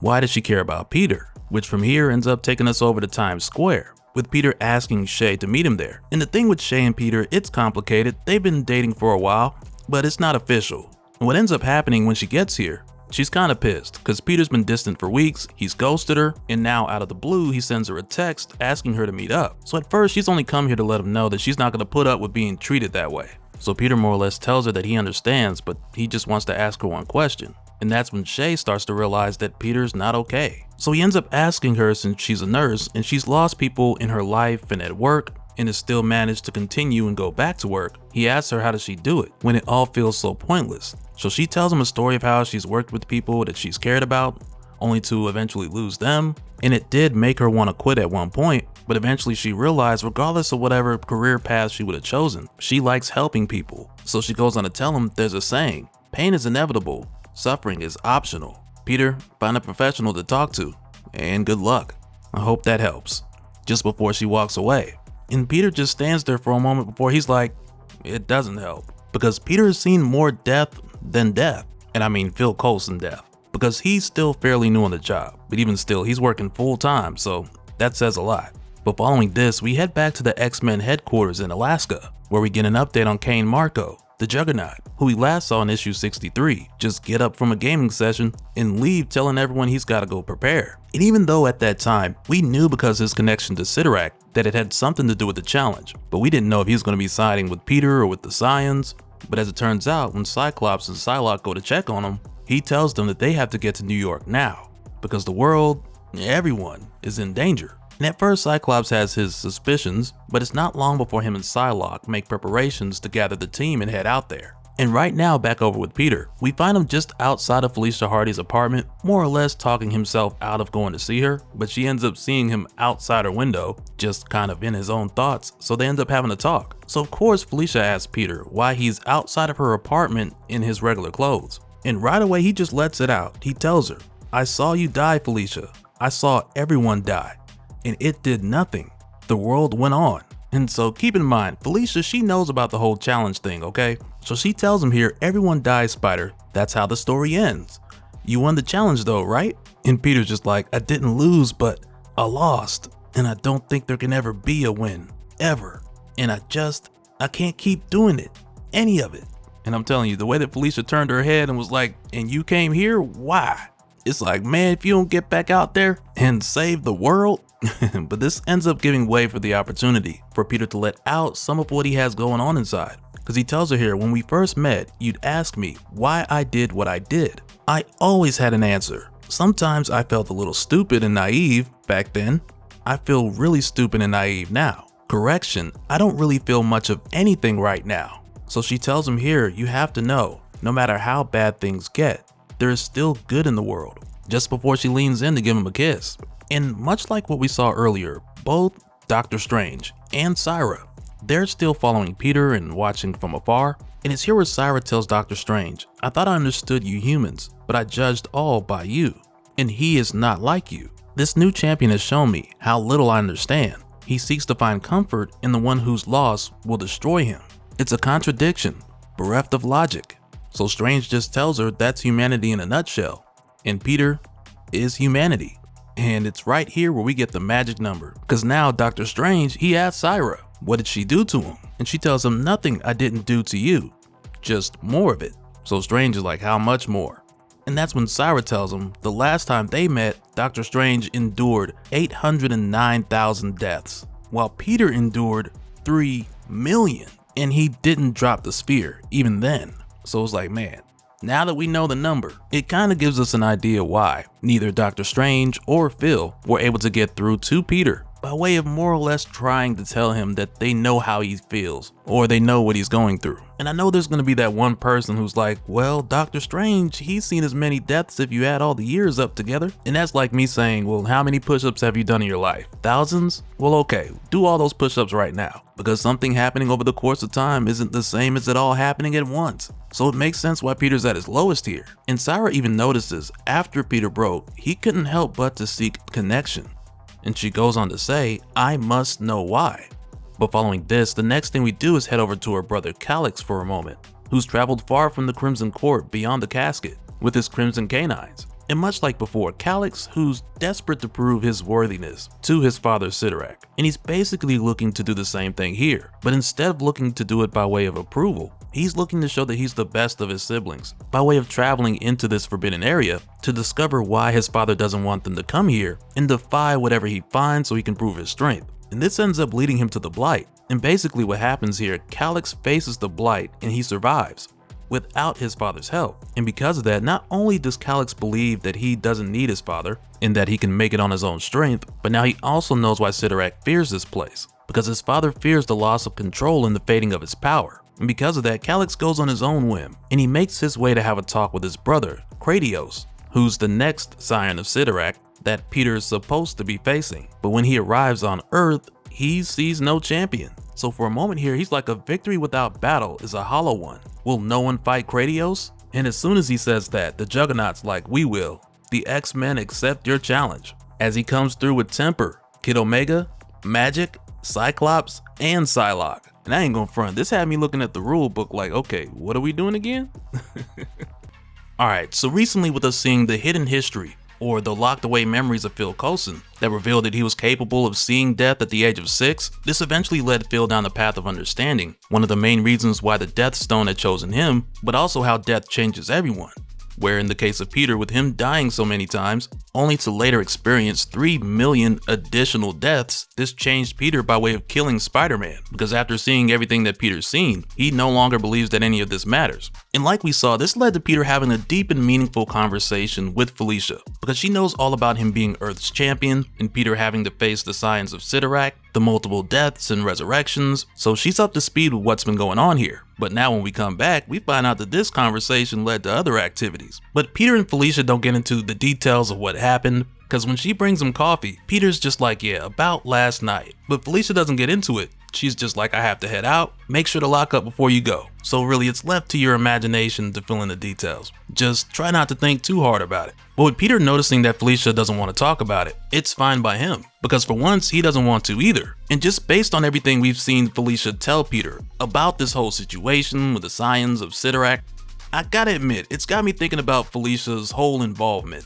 within this event, within an event overall. Because starting with the advice and the things that Felicia's told Peter, as far as saving the small moments of delight for himself and being unapologetic about it, and I mean also reminding him that she's single, it all comes together like she's being the friend that Peter needs by being here to talk and listen, because she knows Peter and that eventually he'll come around. But at the same time, it's like if she sticks around too long, then she's allowing Peter to just get comfortable in this state. And it seems like a really smart move on her part by just going with the flow with Peter for a moment, which is also her taking her own advice that she gave Peter. And to me this works because Felicia, she knows what's at stake, and she knows if she were to try to force him to get back out there, it wouldn't work. So just by talking to Peter and being with him where he's at right now, even if just for a moment, it's almost like Felicia understands that down the line this is going to be way more impactful than if she were to try to force him out there. Because Felicia can't do that by herself, and I think she knows that. And we see part of that play out here, because right now when she leaves, where Peter's alone and it's quiet, he's like, I hear a buzz, the tingle of magic. One of Citurak's scions has come to New York. I tried to care, it doesn't work. Because again, the process of bringing Spider-Man back from the dead, and I mean dead as far as what Phil Coulson would say, but the process of bringing Spider-Man back, this is something that's going to take more than a get back in there champ or a go get him tiger. And I mean, we might get some of that along the way, but the return of Spider-Man is a process that Peter has to go through. It always has been. So going forward, everything that takes place and the different encounters that Peter has, they're all going to play their part. And so with that said, the next thing we do here is head across town to the current scion of Citurak, Kratos, who's recently arrived to face Peter, but with Peter not showing up, Juggernaut and the X-Men have come to fight Kratos instead. And this sets things up in a way to where now the X-Men are fighting as Earth's champion in the place of Spider-Man. And I know it sounds a little weird to have a whole team take the place of one contender, or what was one challenger, but we've already seen one of the scions break the rules prior to this, so I imagine down the line when this challenge comes to a close, we'll see where all the chips fall. But in the here and now when the X-Men arrive, Kratos isn't worried about facing all of them, because from his point of view, none of these guys are champions, so he doesn't think they stand a chance. So right away, Cyclops calls out a plan for the X-Men to contain the fight and limit Kratos' movement, which leads to Tempur using her ice to get the ground nice and slippery, while Kid Omega creates a barrier out of random vehicles. And for a moment here, Kid Omega's like, I hope everyone has car insurance, and I'm just like, I hope they got full coverage. Like, I hope Nationwide is on your side. Because if you don't have a good neighbor, woo, you in trouble. But this just sets things in place so that Cyclops can attack head on, while Magik and Psylocke flank him. And again, this is just the initial plan coming from Cyclops, so that the X-Men can manage to contain the fight. But because they haven't hit Kratos with anything serious just yet, he thinks that this is the best they can do. But little does he know, not only can the people here hit harder than what they just gave him, but they got more to offer. They're just getting the stage set. So when Kratos tells them here, how amusing, humans are weak, next to the might of Citurak and his ilk. And that's when the voice comes out from the side like, oh yeah? Do I count as one of that ilk? And there's a few things I want to point out here as Cain Marko steps into the fight. And I mean, some of it we'll get deeper into later in the video, because they pertain to certain words that are exchanged throughout the course of this. But with Cain Marko getting his power from the Crimson Gem and becoming an avatar for Citurak, as the Juggernaut, the power that he has as an avatar of Citurak, it rightfully rivals the scions of Citurak. Because with Kratos referring to himself and his siblings as ilk in relation to their father Citurak and his might, that statement is highly inaccurate. Because none of these scions, who are all the children of Citurak, just to be clear. But if we're talking about the might of Citurak in comparison to his children, who all have different power sets, there's a huge gap between how powerful he is and how powerful they are. Because from what we know, at least one of them doesn't have much of any power at all. Which is why most of these scions want to win this contest, with most of them believing that this is their chance to either conquer Earth in Citurak's name, or prove themselves worthy to take his throne, when all the while Citurak's only allowing this contest to go down, purely for his own entertainment. So yeah, when it comes to their relation to Citurak, it stops there. And when we start talking about the might from the scions we've seen thus far, it's not even close. And right now, when we head over to the Crimson Cosmos, where Citurak is watching this whole thing go down, he's asked by another one of his scions, since Earth's champion didn't show, will you declare the covenant nullified, father? Or will you let them fight? But we don't get an answer from Citurak here. Instead, we go back over to Kratos, and it's kind of done like a J-cut, because Kratos says here, who are you to challenge your betters? The crumbs of my father's power that you possess do not make us kin. Which right there just lets us know how the scions look at Cain Marko for the most part, because one of the scions sees things a lot differently than the others, and we'll talk more about her in a little bit. But as Juggernaut and Kratos have fought their way outside of the fight area, the X-Men follow up to try to keep the bystanders out of the way, and we also see Aunt May leading people towards the feast center so they can get off the streets and take cover. So Kid Omega and Tempur do their part to help out as far as keeping the civilians out of harm's way, while Magik, Cyclops, and Psylocke step in to help the Juggernaut out. While Kratos just keeps going on here, telling the Juggernaut you're no son of Citurak, you are no champion, only for the Juggernaut to tell him, shut your pie hole. The X-Men are Earth's champion now. And following this, when we head back to Peter, we find that he's paid yet another visit by Dr. Strange. And right away when Strange gets there, Peter's very dismissive, because he thinks he's about to hear a whole nother speech about how he should get back out there. But Strange is just like, look, I'm dealing with multiple world-ending problems, and I'm here to tell you about the blight, and you gonna listen to this. But right here, Peter's like, pass, unsubscribe, and it's like, I know Peter ain't threatening him with the unsubscribe, because that always works. So like most notifications that slap you in the face, Dr. Strange is just like, whether you like it or not, you will hear what I have to say about the blight. There is no more time to coddle you. And this time around with more of an L cut, this now takes us back over to Calyx, who's the scion that we saw attack Spider-Man after this guy already lost, who later went on to travel beyond the casket only to encounter the blight. And at the time, he believed he had survived and made it on his own just based on his own strength, not knowing that the blight had traveled with him. So fast forward to now, what starts as a strange feeling, which turns out to be a rot affliction, it starts to cover him all over. And this is where Calyx stands up, believing that he's found new purpose and that he's obtained a greater power than what he was trying to achieve before by just pleasing his father Citurak. And it's here where we go much deeper into what exactly is happening, as well as some further explanation about the blight, which we've talked about before, but right now as Dr. Strange is explaining all of this to Peter, this also tells us what to expect from Calyx in the near future. Because it's here where Strange tells Peter, when I first encountered the blight, it nearly destroyed me. I was younger then.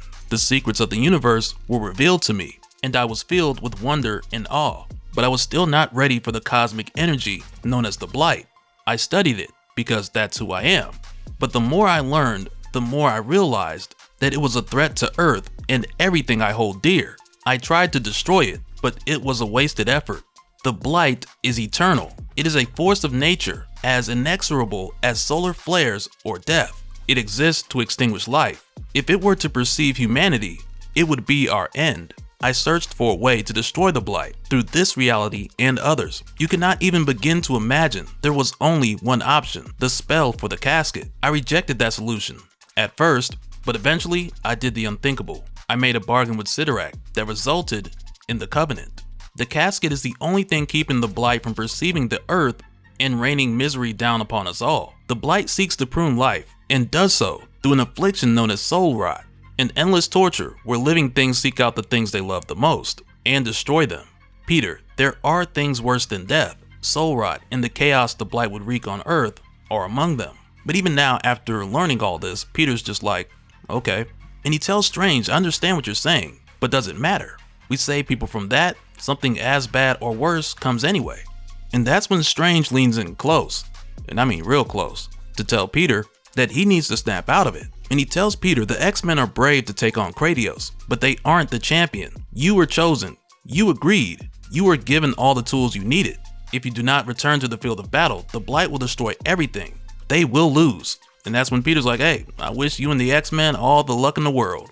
As Strange looks like he has more to say, but he doesn't. And just after Strange leaves, Cyra shows up.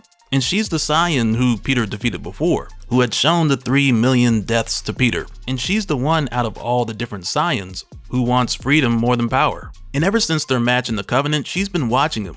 But she lets him know here that Peter's not the only thing she's been watching, because she tells him, I watch your city, your people. As we see both Randy and Shay go to help Aunt May out. As Cyra goes on to say, and I watch my brother and those who foolishly take up your quest, referring to Juggernaut and the other X-Men, who at this point have defeated Kratos. But again, he's not so much the thing that everyone needs to be worried about here, even after all that talking he was doing. But nonetheless, he yields and he admits his defeat, only to have a fist punched through his back and out of his chest, with a voice saying, foolish brother, he may yield, but I do not. And I'm gonna tell you right now, I would have loved to have seen like a Citurak reaction video so we could see his expressions through every moment in this fight. Like, that would be awesome. But as soon as this happens, Cyra sees it. So she literally just saw her brother Calyx kill her other brother in real time. And now that Calyx is here with his rot affliction, he's here to carry out everything that Doctor Strange explained to Peter as far as the rot arriving and destroying humanity. So right away, the X-Men jump into action. And Cyclops tells Juggernaut to go after the new guy, while the rest of them handle the Crimson Canines, who are now being referred to by Calyx as the Rot Dogs, which is a name that makes me chuckle, since Calyx is out here rot dogging. But when the Juggernaut goes after Calyx, dude just stops him with one hand. As he goes on to say, my father sees fit to bestow his gifts on everyone, but me. But I have something better now. And after that, he just backhands the Juggernaut off to the side like he's nothing. And it's crazy to see, but it's kind of funny at the same time, because when Juggernaut goes flying into like this little department store or whatever, Magic comes running like, you okay, Kane? And he's just over here like, no one stops the Juggernaut. While Calyx is out here yelling to Citurak like, do you see this, father? Because Calyx thinks he's in control. He doesn't understand that the rot cannot be simply just put on a leash. Like, he really has no clue that he's on the path of the ultimate crash out. And there's even a moment here where Cyra tells Peter, I watched one brother die and another suffer a worse fate, only to then let him know that everything just got worse. So yeah, as this event within an event, looking at you, Doom, comes to a close, we have yet to see if Peter Parker will ever give a rat's butt about humanity.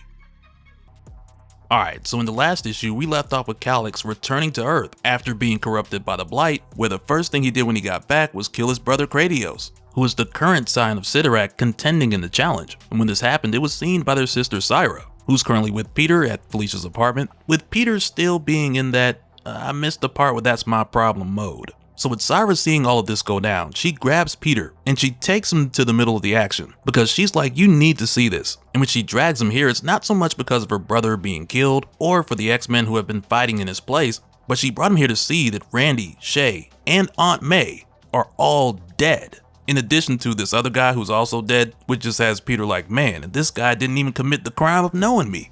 But right away, this just has Peter like, no, this isn't how it's supposed to be. I saw their deaths, felt them. This wasn't it. Which right here is just him referring to the face-off between him and Cyra, where at the time he saw how they all died and it was very different. So Cyra tells him here, what I showed you was but a possibility.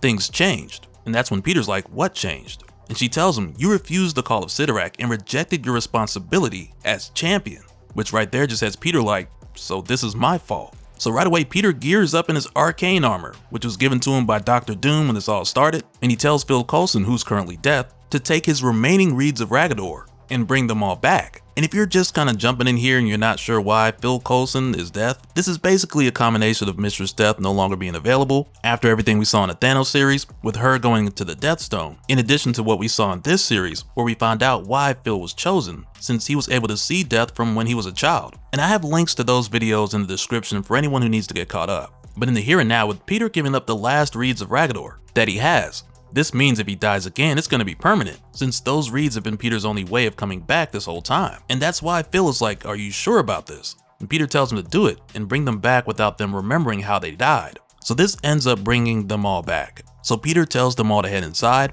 since it's not safe out here. And just after this, Peter goes on to handle the next immediate threat, which is none other than the Rot Dogs.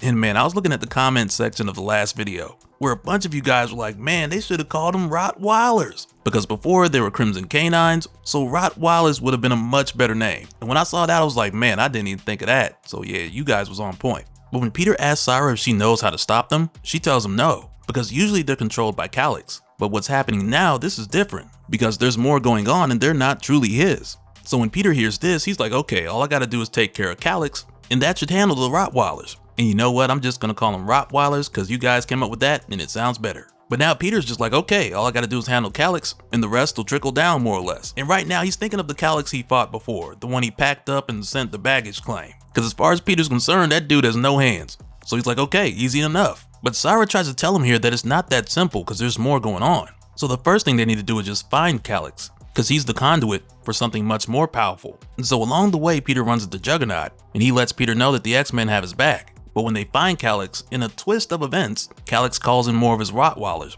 and he has them jump all over the X-Men, every last one of them, including Juggernaut, only to then detonate the Rottweilers on top of the X-Men to infect them with the Soul Rot. But out of all of them, the Juggernaut's the only one who's not affected, and it's mainly because of his connection to Citurak. And I also want to say here, in a previous video, I mentioned the original origin of Juggernaut, with how Cain Marko found the Temple of Citurak and the Crimson Gem. And at the time in the comments, someone was like, he doesn't get his power from Citurak anymore. He gets them from the Crimson Bands of Citurak. So I quickly responded at the time because there's more to it. And this story goes into that for a little bit here. But before we get to that part, first I want to talk about how Cain lost his power and got it back. Because even when this new method allowed him to be the Juggernaut again, he was still getting his power from Citurak. Because back in Uncanny X-Men issue 21, and this was like the 2018 series, at this point Cain had just recently rejoined the X-Men after leaving the Brotherhood of Evil Mutants. But around this time, General Callahan, the commanding officer of ONE, which is the Office of National Emergency, he set off a gene bomb that suppressed Magic's mutant powers, which were the only thing holding back Darkchild. And when this happened, Darkchild literally reached into the Juggernaut and separated Cain Marko from the Crimson Gem of Citurak, only to then crush it and send him to Limbo. And then after that, later on in the 2020 Juggernaut series, this is where we saw him get that power back. Because at the time, there was this forger who figured out a way to bring forth the Crimson Bands of Citurak and have them maintain cohesion in their dimension. And the guy was trying to do this so he could keep the power for himself, with the hope that Citurak would potentially deem him as worthy. And with Cain going to see this guy at the Forge of Citurak, which is located like at the top of a mountain in North Korea, this dude ended up attacking Cain, telling him that he cannot have the bands. But during their fight, the dude broke a chain that was holding them up, causing them to literally land on top of Cain, restoring him as the Juggernaut, as if this is what Citurak had wanted all along. But after some time, Cain combined this with the remaining chips and dust from the broken Crimson Gem by way of snorting it, more or less. But this led to a conversation between Cain and Citurak, which is where I think two groups of people walked away with different interpretations. Because when this happened, Citurak was like, okay, it's time again, Cain Marko, to do what you do best. In the name of Citurak, unleash destruction. Only for Cain to respond with a simple no. So Citurak was like, wait, what do you mean no? And this is where I believe the disconnect happened. Because when Cain says here, I'm not your avatar anymore, I'm not linked to you now, the harness is made from the bands of Citurak that existed in the earthly plane, which at the time had Citurak like, okay, well, why are you talking to me? To where Cain was like, I'm not, I'm on Earth, coming to terms that I'm finally free. So basically what happened here with Cain getting his power from the bands of Citurak, in addition to the remains of the broken Crimson Gem, this made it so Cain could use Citurak's power without having to serve him. Because even withdrawing power from the Crimson Bands of Citurak, there's still the Crimson Bands of Citurak. so they still depend on Citurak. And this is why the dude at the forge was still hoping that Citurak would choose him. And with the harness being switched from the Crimson Gem to the Crimson Bands, this only meant that he wasn't linked to Citurak as a servant. So instead of just having to unleash destruction like Citurak wanted, and I mean before Kain didn't mind, this was set up so he could do whatever he wanted to, because the Crimson Gem was set up to give a portion of Citurak's power to whoever touched it, and it worked more as a binding agreement to prove Citurak's strength. And again, I can imagine how someone could land on either side of that debate. And this all comes back around because in a moment here, Kain's gonna have a talk with Citurak, specifically about the power that he's drawing from him both now and before. Because right here, when the X-Men are trying to stop the Juggernaut, Temper melts the road and then freezes it to try and hold his feet to the ground, only for Kain to just stomp his way right out of it. But he knows that this is just a setup, because next, Magic comes through with her Soul Sword. And it's right here where he says Magic's Soul Sword disrupts magic, spells, beings, you name it, permanently in most cases. Not sure what it would do to me if she really cut loose, and I ain't in a hurry to find out just before he catches her. But for a quick moment, this poses the question of what the Soul Sword would do to the Juggernaut, especially when you take into account this unique setup that he has now. But after stopping Magic, this is enough for him to get caught off guard, because next Kid Omega uses all sorts of vehicles and debris to hold him down so he can remove his helmet, only to find out that the Juggernaut's basically wearing a helmet under the helmet. And it's funny because even with the Soul Rot, the other X-Men, they're still kinda themselves, and Kid Omega's just like, come on man, but he's able to expose just enough of Kain's head for Psylocke to get her psychic knife through, causing everything to go dark for Kain. And for a moment here, he's like, wait, am I in a coma? Just before he realizes that he's been sent to the Crimson Cosmos. And I like how this gives us this moment between Kain and Citurak, especially after the one we just talked about. Because right here, Kain's like, oh great, is it too late to pick the coma? Yeah, I know that look. You're disappointed in me, right? Let me guess why. You made me your avatar for one reason, to strike fear of the great and powerful Citurak into everyone I meet. But lately, I keep playing hero, which ain't in the job description. So when I do good things, I get weaker, and no one's scared of you, which makes you mad. That I'll track, your genius idea is I should kill the X-Men, show how tough I am, show your old enemy the Blight you mean business. Otherwise what? You take my power away or ramp it down again? Well, you got a point. If I ain't the Juggernaut, I ain't much. So I say, up yours. This whole mess is your fault. Ain't it your job to keep the Blight in check? What's your way ever accomplished? Your avatar should be unstoppable, but I got my butt whooped on the regular by folks like the X-Men, because they had friends, and I was like you, big, stupid, and pointless. You know, the only time anything I did mattered? When I had friends. So I ain't about to kill them on your say-so. Not when it seems to me you're the reason we're all here. Now either send me back and let me handle things my way, or get off your fat red behind and clean up your own damn mess. And that's where Citurak just kind of brushes Kain back off into his body. But at this time, he's still fighting against the other X-Men. And it's a bit of a flex for him here because he did get a bit of a nudge coming back. When the Juggernaut doesn't get stopped, he's got to let you know. But he goes on to say here, nice try. Might even work most times. Not today. I'm in what the Doctor Strange types call my place of power. Wait, I got that backward. My place of power came to me. And so this is where corrupted Cyclops, who's basically given the Juggernaut an ultimatum at this point, which is either to give in to the Blight or die. This is where corrupted Cyclops is like, okay, you made your choice, I won't hold back. And that's when the Juggernaut's just like, okay, I know I say this a lot, but nothing stops the Juggernaut, as he just runs right through Cyclops' optic blast and knocks him over. But again, he's not trying to kill these guys. So right here, Kain reaches out to Beast, who's currently at the X-Men's base in Alaska, which is like the old Sentinel factory. So Beast responds and he lets Kain know that Magneto's there with him. So Kain tells the two of them to find as much information as they can on the Blight. And he goes on to tell them its magic is not from this dimension, it infects people, rots their soul by turning them against their loved ones. I'm interested in how to cure someone who's got it. And he goes on to tell them the whole team's infected, except for him because he's protected by Citurak, and nothing's getting past that right now. And as soon as he says that, Magic comes back with a soul sword, and she's like, you're right about the protection of Citurak. Let's take it away. As she stabs the Juggernaut from behind with the soul sword, which right here goes back to that whole conversation of like, what does this mean? What will this do? Because again, with the other X-Men, they're still themselves, they're just corrupted with the soul rot. So right here, Magic's like fascinating. Either you should be powerless or in such agony you can't move, but you resist. You can tell here he's getting ready to say, cause I'm the Juggernaut, I mean, you know the rest. But Magic is just like quiet and she twists the sword. And when this happens, the Juggernaut, he calls out to Citurak, telling him that he's not giving up. And he says here, give me whatever power you can, or don't. I'll keep fighting, but I won't kill them. You might see enemies here. All I see are people who didn't give up on me when they had every reason to. So I'll be damned if I give up on them. You want to take away my powers? Go ahead. I'll go down as Cain Marco. I'll go down fighting for my friends. And you know, seeing Cain talk like this, it almost feels like he's acting a bit more like Spider-Man. Because if you think back to that iconic moment from Amazing Spider-Man issue 33, when Peter was trapped under tons of steel after a fight with Doc Ock, when he had to reach deep down to find the strength to get himself out so he can get the serum to save Aunt May, one of the biggest takeaways from that moment was Peter not wanting to fail the people who had done the most for him again, because he already felt like he failed Uncle Ben, and he didn't want to also fail Aunt May and let her die.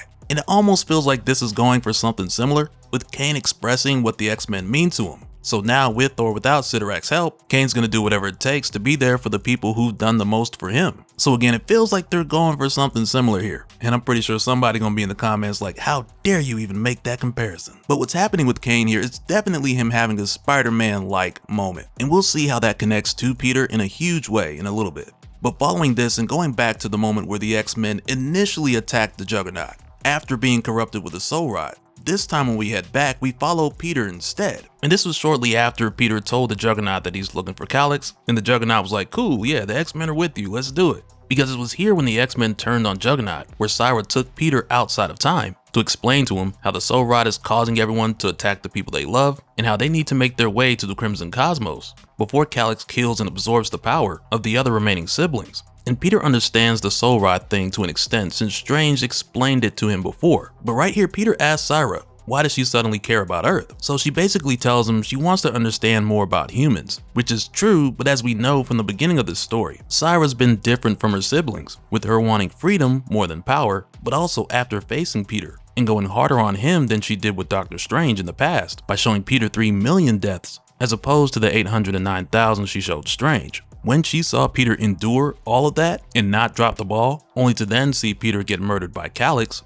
who stepped in out of turn. In this moment, with Cyra seeing Peter still hold on to that ball, or the sphere, this would become one moment out of many where Cyra would learn about how much Peter cared for the lives he was trying to save. So with her just saying here that she's curious about humans, there's a lot more to it, because she is curious and she is learning, but a lot of what she's learned has come from spending time on Earth and watching Peter. And just before they leave for the Crimson Cosmos, Peter's like, hey, what about Juggernaut? And that's where Cyra lets him know how and why he's not able to be corrupted. But when the two of them make their way to the Crimson Cosmos, they find out that all of Cyra's other siblings are dead, because Calyx has killed them already. This has Cyra asking her father Citurak like, hey, how could you do nothing and just let this happen? So for a moment here, she's just like, okay, if my father won't fight, then I will. To where after that, she starts looking for Calyx because he's got to be around here somewhere. But before she can find him, things take a turn for the worse because the blight shows up. And just going off the description that we were given by Doctor Strange, we know that this thing is insanely powerful. When it shows up, it even has Peter like, how are we gonna fight something like that? Only for Calyx to pop up behind him, saying you don't, just before he kills Peter and just tosses him to the side. And we know it's the real deal because Phil shows up and he's just like, you did your best, kid, it's time to go. But just after the sneak attack, Calyx tells Cyra that she should be grateful because he's broken Citurak's covenant and given her the freedom that she's always wanted, only for her to have this look of contempt in her eyes. And that's when Calyx tells her here, I don't know whether to kill you or marry you. And right there, just like, whoa, buddy, you've crashed out far enough. And this is where he gives Cyra an ultimatum, because he tells her he's going to speak to their father Citurak and then kill him. And she has up until when he's done to decide whether or not she'll join him. And as Calyx heads up towards Citurak, for a moment here we head back to Earth, where we get a brief look at an exchange between Sorcerer Supreme Doom and Doctor Strange, where we find out here that Doom just wanted to wipe the whole city from Earth as a solution. But after hearing this, Doctor Strange goes off, because with Doom borrowing the title of Sorcerer Supreme, which he did say that he was going to give back, we just don't know if it's going to be in weeks, months, or millennia, because Doom never gave an exact date. But Strange goes off here because however you look at it, Doom took on the title of Sorcerer Supreme. But because Doom didn't want to suffer, he just threw this off on Spider-Man. So Strange lets him know right away, this failure is yours alone. So right there, Doom's just like, hey, you better watch your mouth talking to me like that, as he zaps Doctor Strange for getting all up in his grill. While back over in the Crimson Cosmos, as Phil, the substitute Reaper, gets ready to take Spider-Man to the upper room, he lets Cyra know that it's a little too late for her to start caring all of a sudden. And that's where she tells him that this is all wrong. Because while she's watching Calyx attack Citurak, She's like, why does he not fight back against my brother? Citurak is the most powerful of the quintessence. Even if Strange speaks true and Citurak did not know of the blight, my father yields to no one and no thing. And this is where Phil says, is that really what you're asking, Cyra? Or is something else bothering you? And he tells her, until very recently, your world proceeded as expected. Citurak sat in his throne, immovable.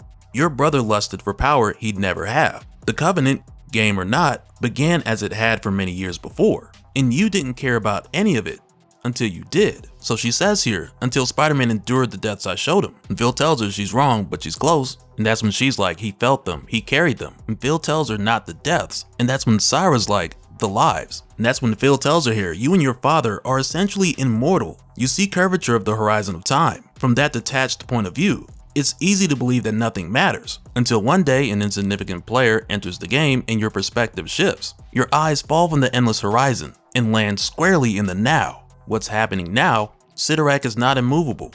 He's paralyzed by loss. And this is where more of it starts to click for Cyra, because she says that he can't feel loss unless, and that's where Phil's like, yep, now you're getting it. You can't feel loss unless you have felt love. Love for a friend, or for a parent, for a hero. And he tells her that's what your father is feeling. What you are feeling, Cyra. Love for life is the only meaning that can be found in a meaningless universe. The weight of it is unbearable to some. To others, and that's when she looks at Peter and she's like, to him. So Phil reiterates that, Spider-Man's dead, but right there she's like, I want to strike a bargain. So Phil tells her that's not really something that death does, and I mean not often at least. So she brings up the whole thing with the Reeds of Ragador, because that was basically a bargain in a sense, or a trade. And that's where she offers to trade the power and immortality of a scion of Citurak to restore one indomitable human spirit. So Phil basically tells her that it checks out, though it's not quite the same thing as the Reeds, but she just cuts him off and she's like, can you do it? And that's when Phil's like, can you? This is not a simple trade, it's a sacrifice. And I really like how this leads to a moment where Cyra looks at her father, Citurak, and she thinks about this for a moment here, just before she basically tells Phil to hurry up and do it before she chickens out, because she's giving up a lot here. And I like how she's just like, hurry up and do it before I'm made into a coward. And that's when Phil says here, name, Peter Benjamin Parker, cause of life, the willing transfer of crimson essence from Cyra, offspring of the god Citurak, to subject's mortal form. Immortality traded for the remaining days of one mortal life. The universe screams, this is not the order of things. Generally, the universe will be right, but I'm new to the job. Surely I'm allowed a mistake in the name of love? Not Cyra's for Peter, not mine's for him either, but Spider-Man's love for us, all of us. And I gotta tell you, right here where Peter comes back, I feel like there should be music playing. Insert Madonna's Like a Prayer. And I mean like the Deadpool and Wolverine version with the choir. But as soon as he comes back, he's like, Cyra, what did you do? And that's when she tells him, I learned to care because of you. And Peter goes on to tell her, I don't know what to say. Thank you doesn't seem big enough. And Cyra tells him it isn't, so don't say anything. Instead, simply become. Become what you must to defend what you love so dearly against my family's folly. Become a weapon and shed the role of pawn. And mind you, while this is happening, Calyx is in the background whipping Citurak while Peter is undergoing a transformation. As Cyra goes on to say, become strength incarnate. Become unstoppable. And it's right here where she says become a Juggernaut. And it's just like, man, you already know Peter's about to go crazy. And I can't wait, because I bet his attacks are going to be out of this world. Alright, so this one picks up right where we left off, when we saw Peter get transformed into the unstoppable spider-naut, so he could take on Calyx, the son of Citurak, who had recently become the avatar of the Blight, which is like this crazy powerful entity that Calyx was exposed to when he traveled beyond the barriers of the casket and got infected with soul rot. And all the Blight wants is to corrupt and consume everything in its path. And with Calyx bringing its corruption to Earth, it's only a matter of time before the world's done for. And I also got to point out here, in just the last video, with everything that Peter went through, because in the scope of minutes, we went from the return of Spider-Man to the final death of Spider-Man, to where after that, thanks to Cyra, Citurak's daughter, who gave up her immortality to bring Peter back, to send him off towards Calyx as a Juggernaut. And it's like in this short amount of time, Peter has experienced more than most heroes will ever experience. But yeah, with just one hit, Peter returns with Calyx to Earth from the Crimson Cosmos. And it's like Strange and Emperor Doom, they see this too. But what's crazy about this moment with Peter coming back, it's like with this one hit, the first hit that he gave Calyx, when they returned, this restored the X-Men, who were just recently corrupted with soul rot. And the explanation we get, it comes from the Juggernaut, who tells Peter that he just knocked the rot right out of them with that entrance. So now it's like Kane doesn't have to fight his friends anymore. And when the X-Men snap out of it, for a moment Magic's like, Kane, I hurt you. So he just tells her, oh, barely a scratch, don't feel bad. And she's just like, I don't, just want it noted that I got in a good shot. Corrupted or not, it counts. And the funny thing to me is like Magic, she does care, though she has a funny way of expressing it, which is something I always liked about her, because if you grow up around demons, you're gonna be a little socially awkward. But at the same time, with her saying that she just wanted it to be known that she got a good shot in, this has me thinking of what we talked about not too long ago, earlier in this series when we looked back at how in Uncanny X-Men, Darkchild had basically ended this man's whole career by reaching into the Juggernaut, taking the Crimson Gem, and destroying it, which absolutely stopped the Juggernaut for a good while. But it's like now, after the unique process that Kane went through to become the Juggernaut again, where he inhaled the dust from the Crimson Gem, and he took on a suit that magically brought forth the Crimson Bands in this dimension, and now it's like it's hard to say what effect either Magic or Darkchild would have on this version of the Juggernaut now, because he still draws power from Citurak, though now it's in a very different way, because it's in his suit and his blood, or whatever happens when someone snorts Crimson Gem dust. So yeah, his powers are set up quite differently now, let's just put it that way. So I can even imagine Magic being genuinely curious about what effect the Soul Sword might have had on him. And as of right now, Kane said that he's fine, like nothing happened. But it might be worth keeping an eye on this guy, because the Soul Sword can nullify magic, so this could mean something down the line. But getting back to the immediate threat here, which is rot-corrupted Calyx and his Rottweilers, it's here where Kane asks Peter like, hey man, you ever hear of a fastball special? And I'm telling you man, these fastball specials, it feels like we get them once a week at this point. But Kane asks Peter here if he's ever heard of it, and I think it's funny that he even asked, because like 30 issues ago during Gang War, Spider-Man and She-Hulk pulled off a fastball special. And so for anyone who may be stumbling across this video or you've never heard of a fastball special, historically this move belongs to Wolverine and Colossus. So that's why the Juggernaut says that it's an X-Men thing before hurling the spider-naut at Calyx, which proves to be really effective as far as knocking the dude off his feet.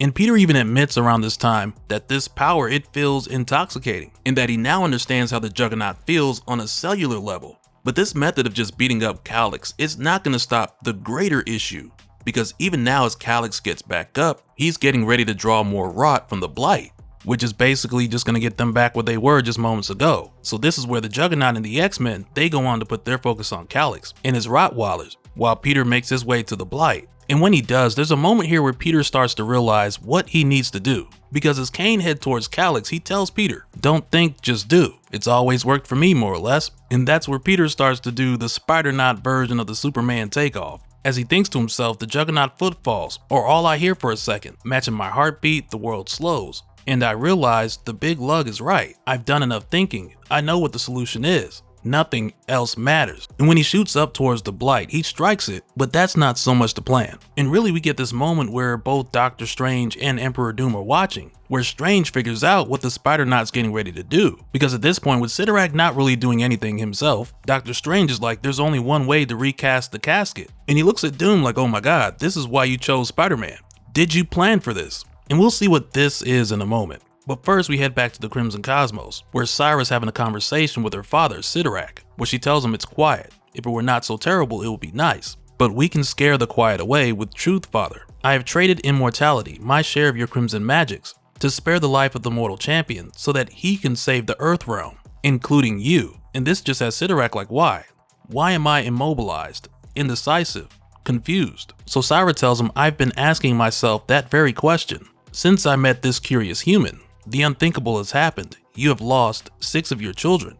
Their immortality, their essence stripped away by blight in the form of Calyx. Humans call it grief. And hearing that just causes Citurak to go off, because he just yells to her, nothing can hurt Citurak. And this just leads to Cyra educating him on how feelings work, because she tells him no, the great Citurak did nothing, as his son killed his siblings and attacked his father. You are broken.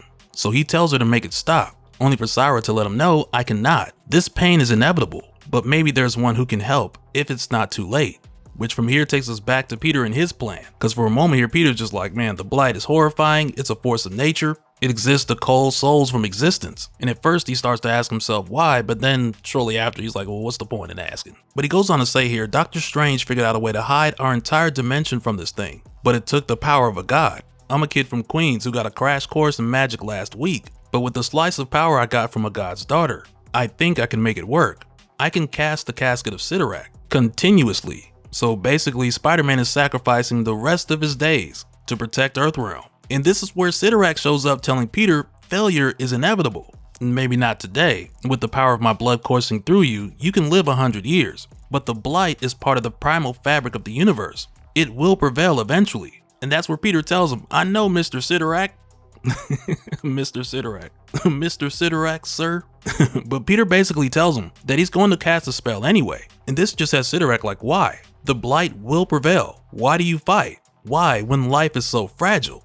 And really, this all just goes back to what we talked about before, as far as Citurak and his scions being immortal and so far removed from humanity or the cares of like your everyday person. Because over the course of history, more humans have died than the amount of people who exist on the planet today. And I mean a lot more, like 10 times over. So yeah, if you take like the world population right now, multiply it by 10, then you got a rough number for the amount of people who have died throughout history. So for someone like Citurak, who's seen the other 93 or 94% of people come and go like a vapor that's here and gone with so many people over the course of centuries, this has Citurak looking at Spider-Man like, why? Why would you give everything for that small number when eventually the blight will prevail? So Peter tells him here, despite the magical craziness of the last few days, this is the only life I have. Most of the time, it's hard. It's not fair. Sometimes it flat out sucks, but it's my life. There's not another one like it anywhere. It's beautiful exactly because it's so fragile. Every life is like that. Even if in 1,000 years, my life and anything I ever did won't matter. It matters today. Today is worth fighting for. And I gotta tell you, anytime you see Spider-Man hit this T-pose right here, you already know that he's getting ready to display a great level of responsibility. And Miles does it too from time to time. But in this moment right here, where Peter's basically ready to just give up the rest of his life to hold it down for the next 100 years or however long, this moment in itself is peak Spider-Man. Because this is what Doctor Strange was talking about when he looked at Doom and he was like, oh, this is why you chose him. Because Doom just basically pulled a, yeah, you better than me, big dog. Because Peter's proven himself to be the type of hero who would make this decision time and time again. So Peter even tells Citurak here, with a view to the horizon of infinity, I don't expect you to understand, and I don't care. I'm alive, I'm fighting, just like everyone. And right here, Citurak just smacks Peter out the way, mid-sentence, and he takes Spider-Man's place. Because how could you not be inspired by Spider-Man after all this? Because it's like Citurak had to experience loss to even come to the point where he would do this. And I just imagine this is the part of the movie where the music starts playing as Citurak realizes what needs to be done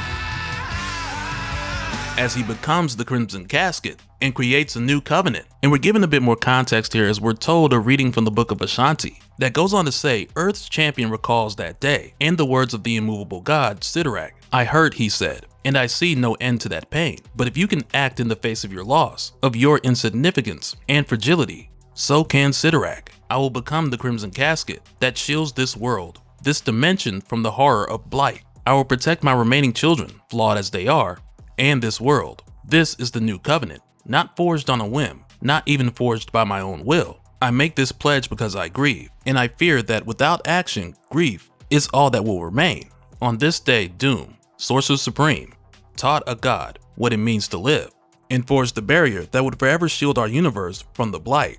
So following this, Peter makes his way back to Earth and he finds out that Calyx has been taken care of, which basically leads to him being locked away. So maybe now, since Citurak is tied up indefinitely, this could lead to Cyra having a more substantial role. We'll just have to wait and see down the line. But again, with Peter coming back to Earth, at this point, he's like, man, I never want to do magic ever again, not even at a kid's party. And it's like, you know, seeing Spider-Man laid out like this is how most Spider-Men look after trying to do a backflip at a kid's party. And following this, we even see Peter go back to the people in his life to either make more time for them or set things right. He goes back to being a mentor for Bailey Briggs, Spider-Boy, who Peter even brings with him to Kenny's funeral, who's the guy we saw Peter saving back in issue 61, just before Doom showed up, where unfortunately Kenny passed just a few issues later. So now it's like with Peter bringing Bailey to the funeral after telling Bailey that nothing matters before, and it's almost like Peter's taking this opportunity to give Bailey a child-sized portion of the lesson that he just learned, which I imagine Bailey won't fully understand for quite some time, but it's going to be a huge thing for the kid to know at some point down the line.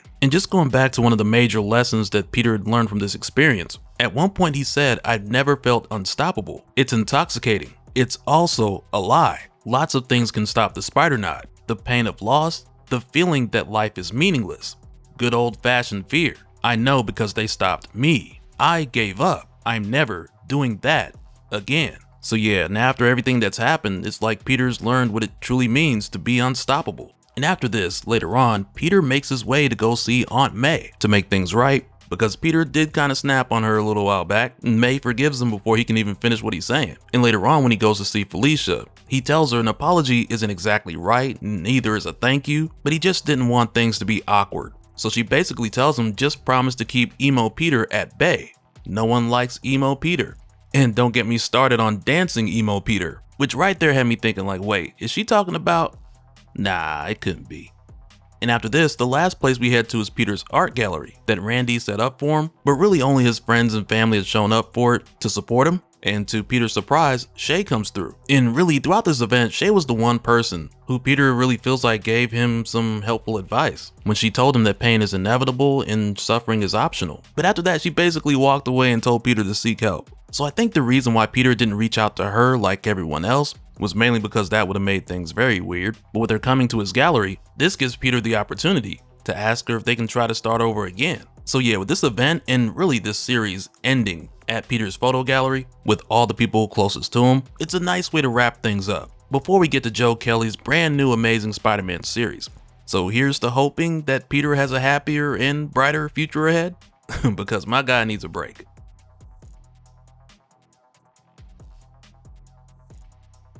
And so now real quick, I want to give a special shout out to all the patrons. Thank you guys for all of your support. And for anyone who's new here who wants more information on how to support the channel, I got a link below where you can go to patreon.com/DopeSpill. But that'll do it for this one, guys. Let me know your thoughts down in the comments below, and we'll do it again on the next one. Alright, later.